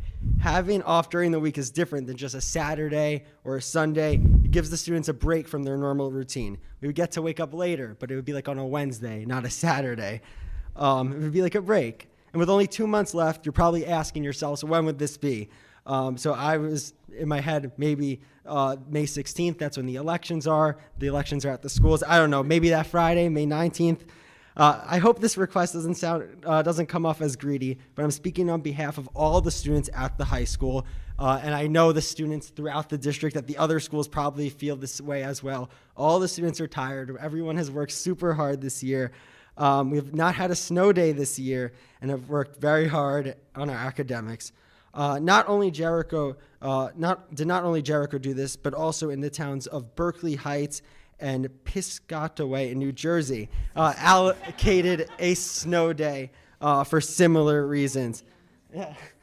I urge you to consider the importance of mental health and the impact that this snow day would have on the students' well-being.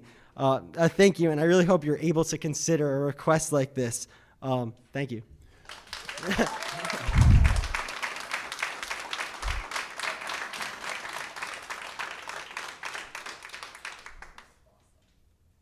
Well, he sat down. I don't have to talk to him anymore.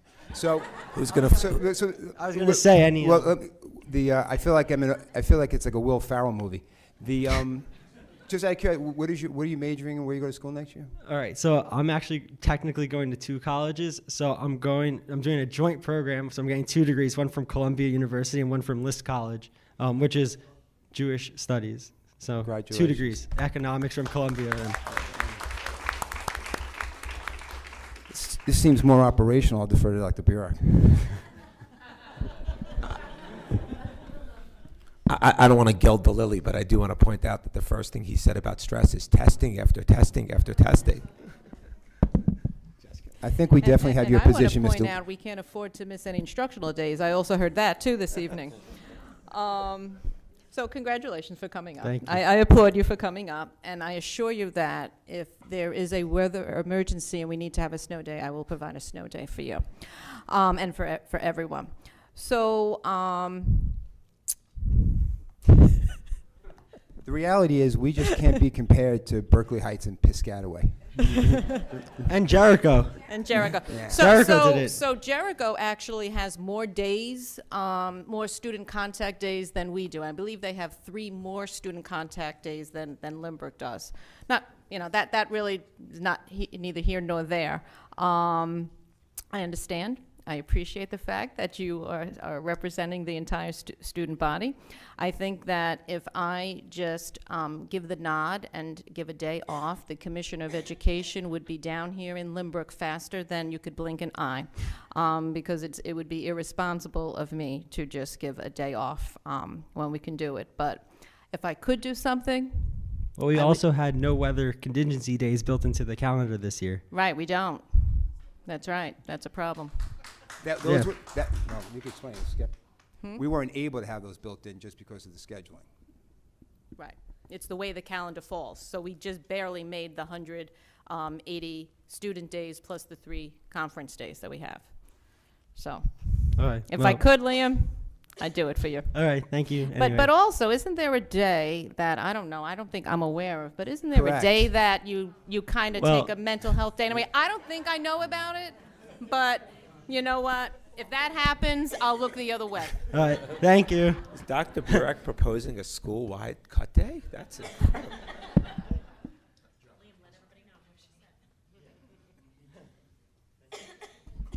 Thanks, Liam.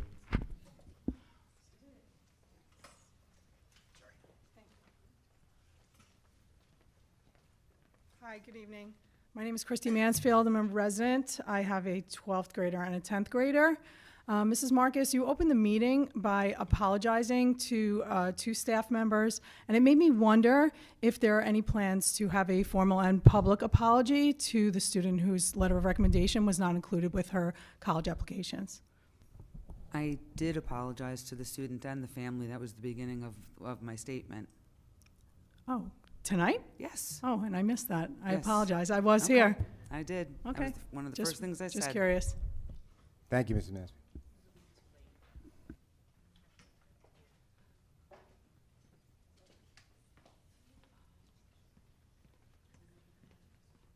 Candace Delacona, resident. Nice to see everyone. I wasn't going to speak tonight, but since I have the opportunity to do so, I am going to take that opportunity. The fact that you apologized to 2 staff members who, objectively speaking, haven't done their job is appalling, and I want that on the record.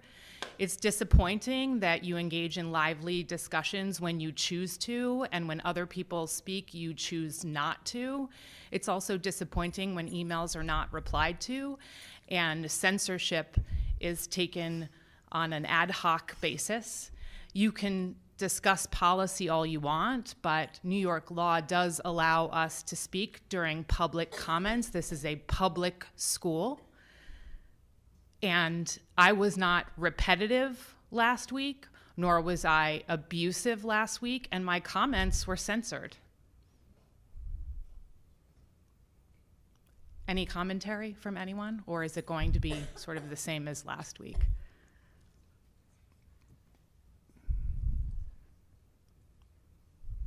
I guess that's my answer. Thanks.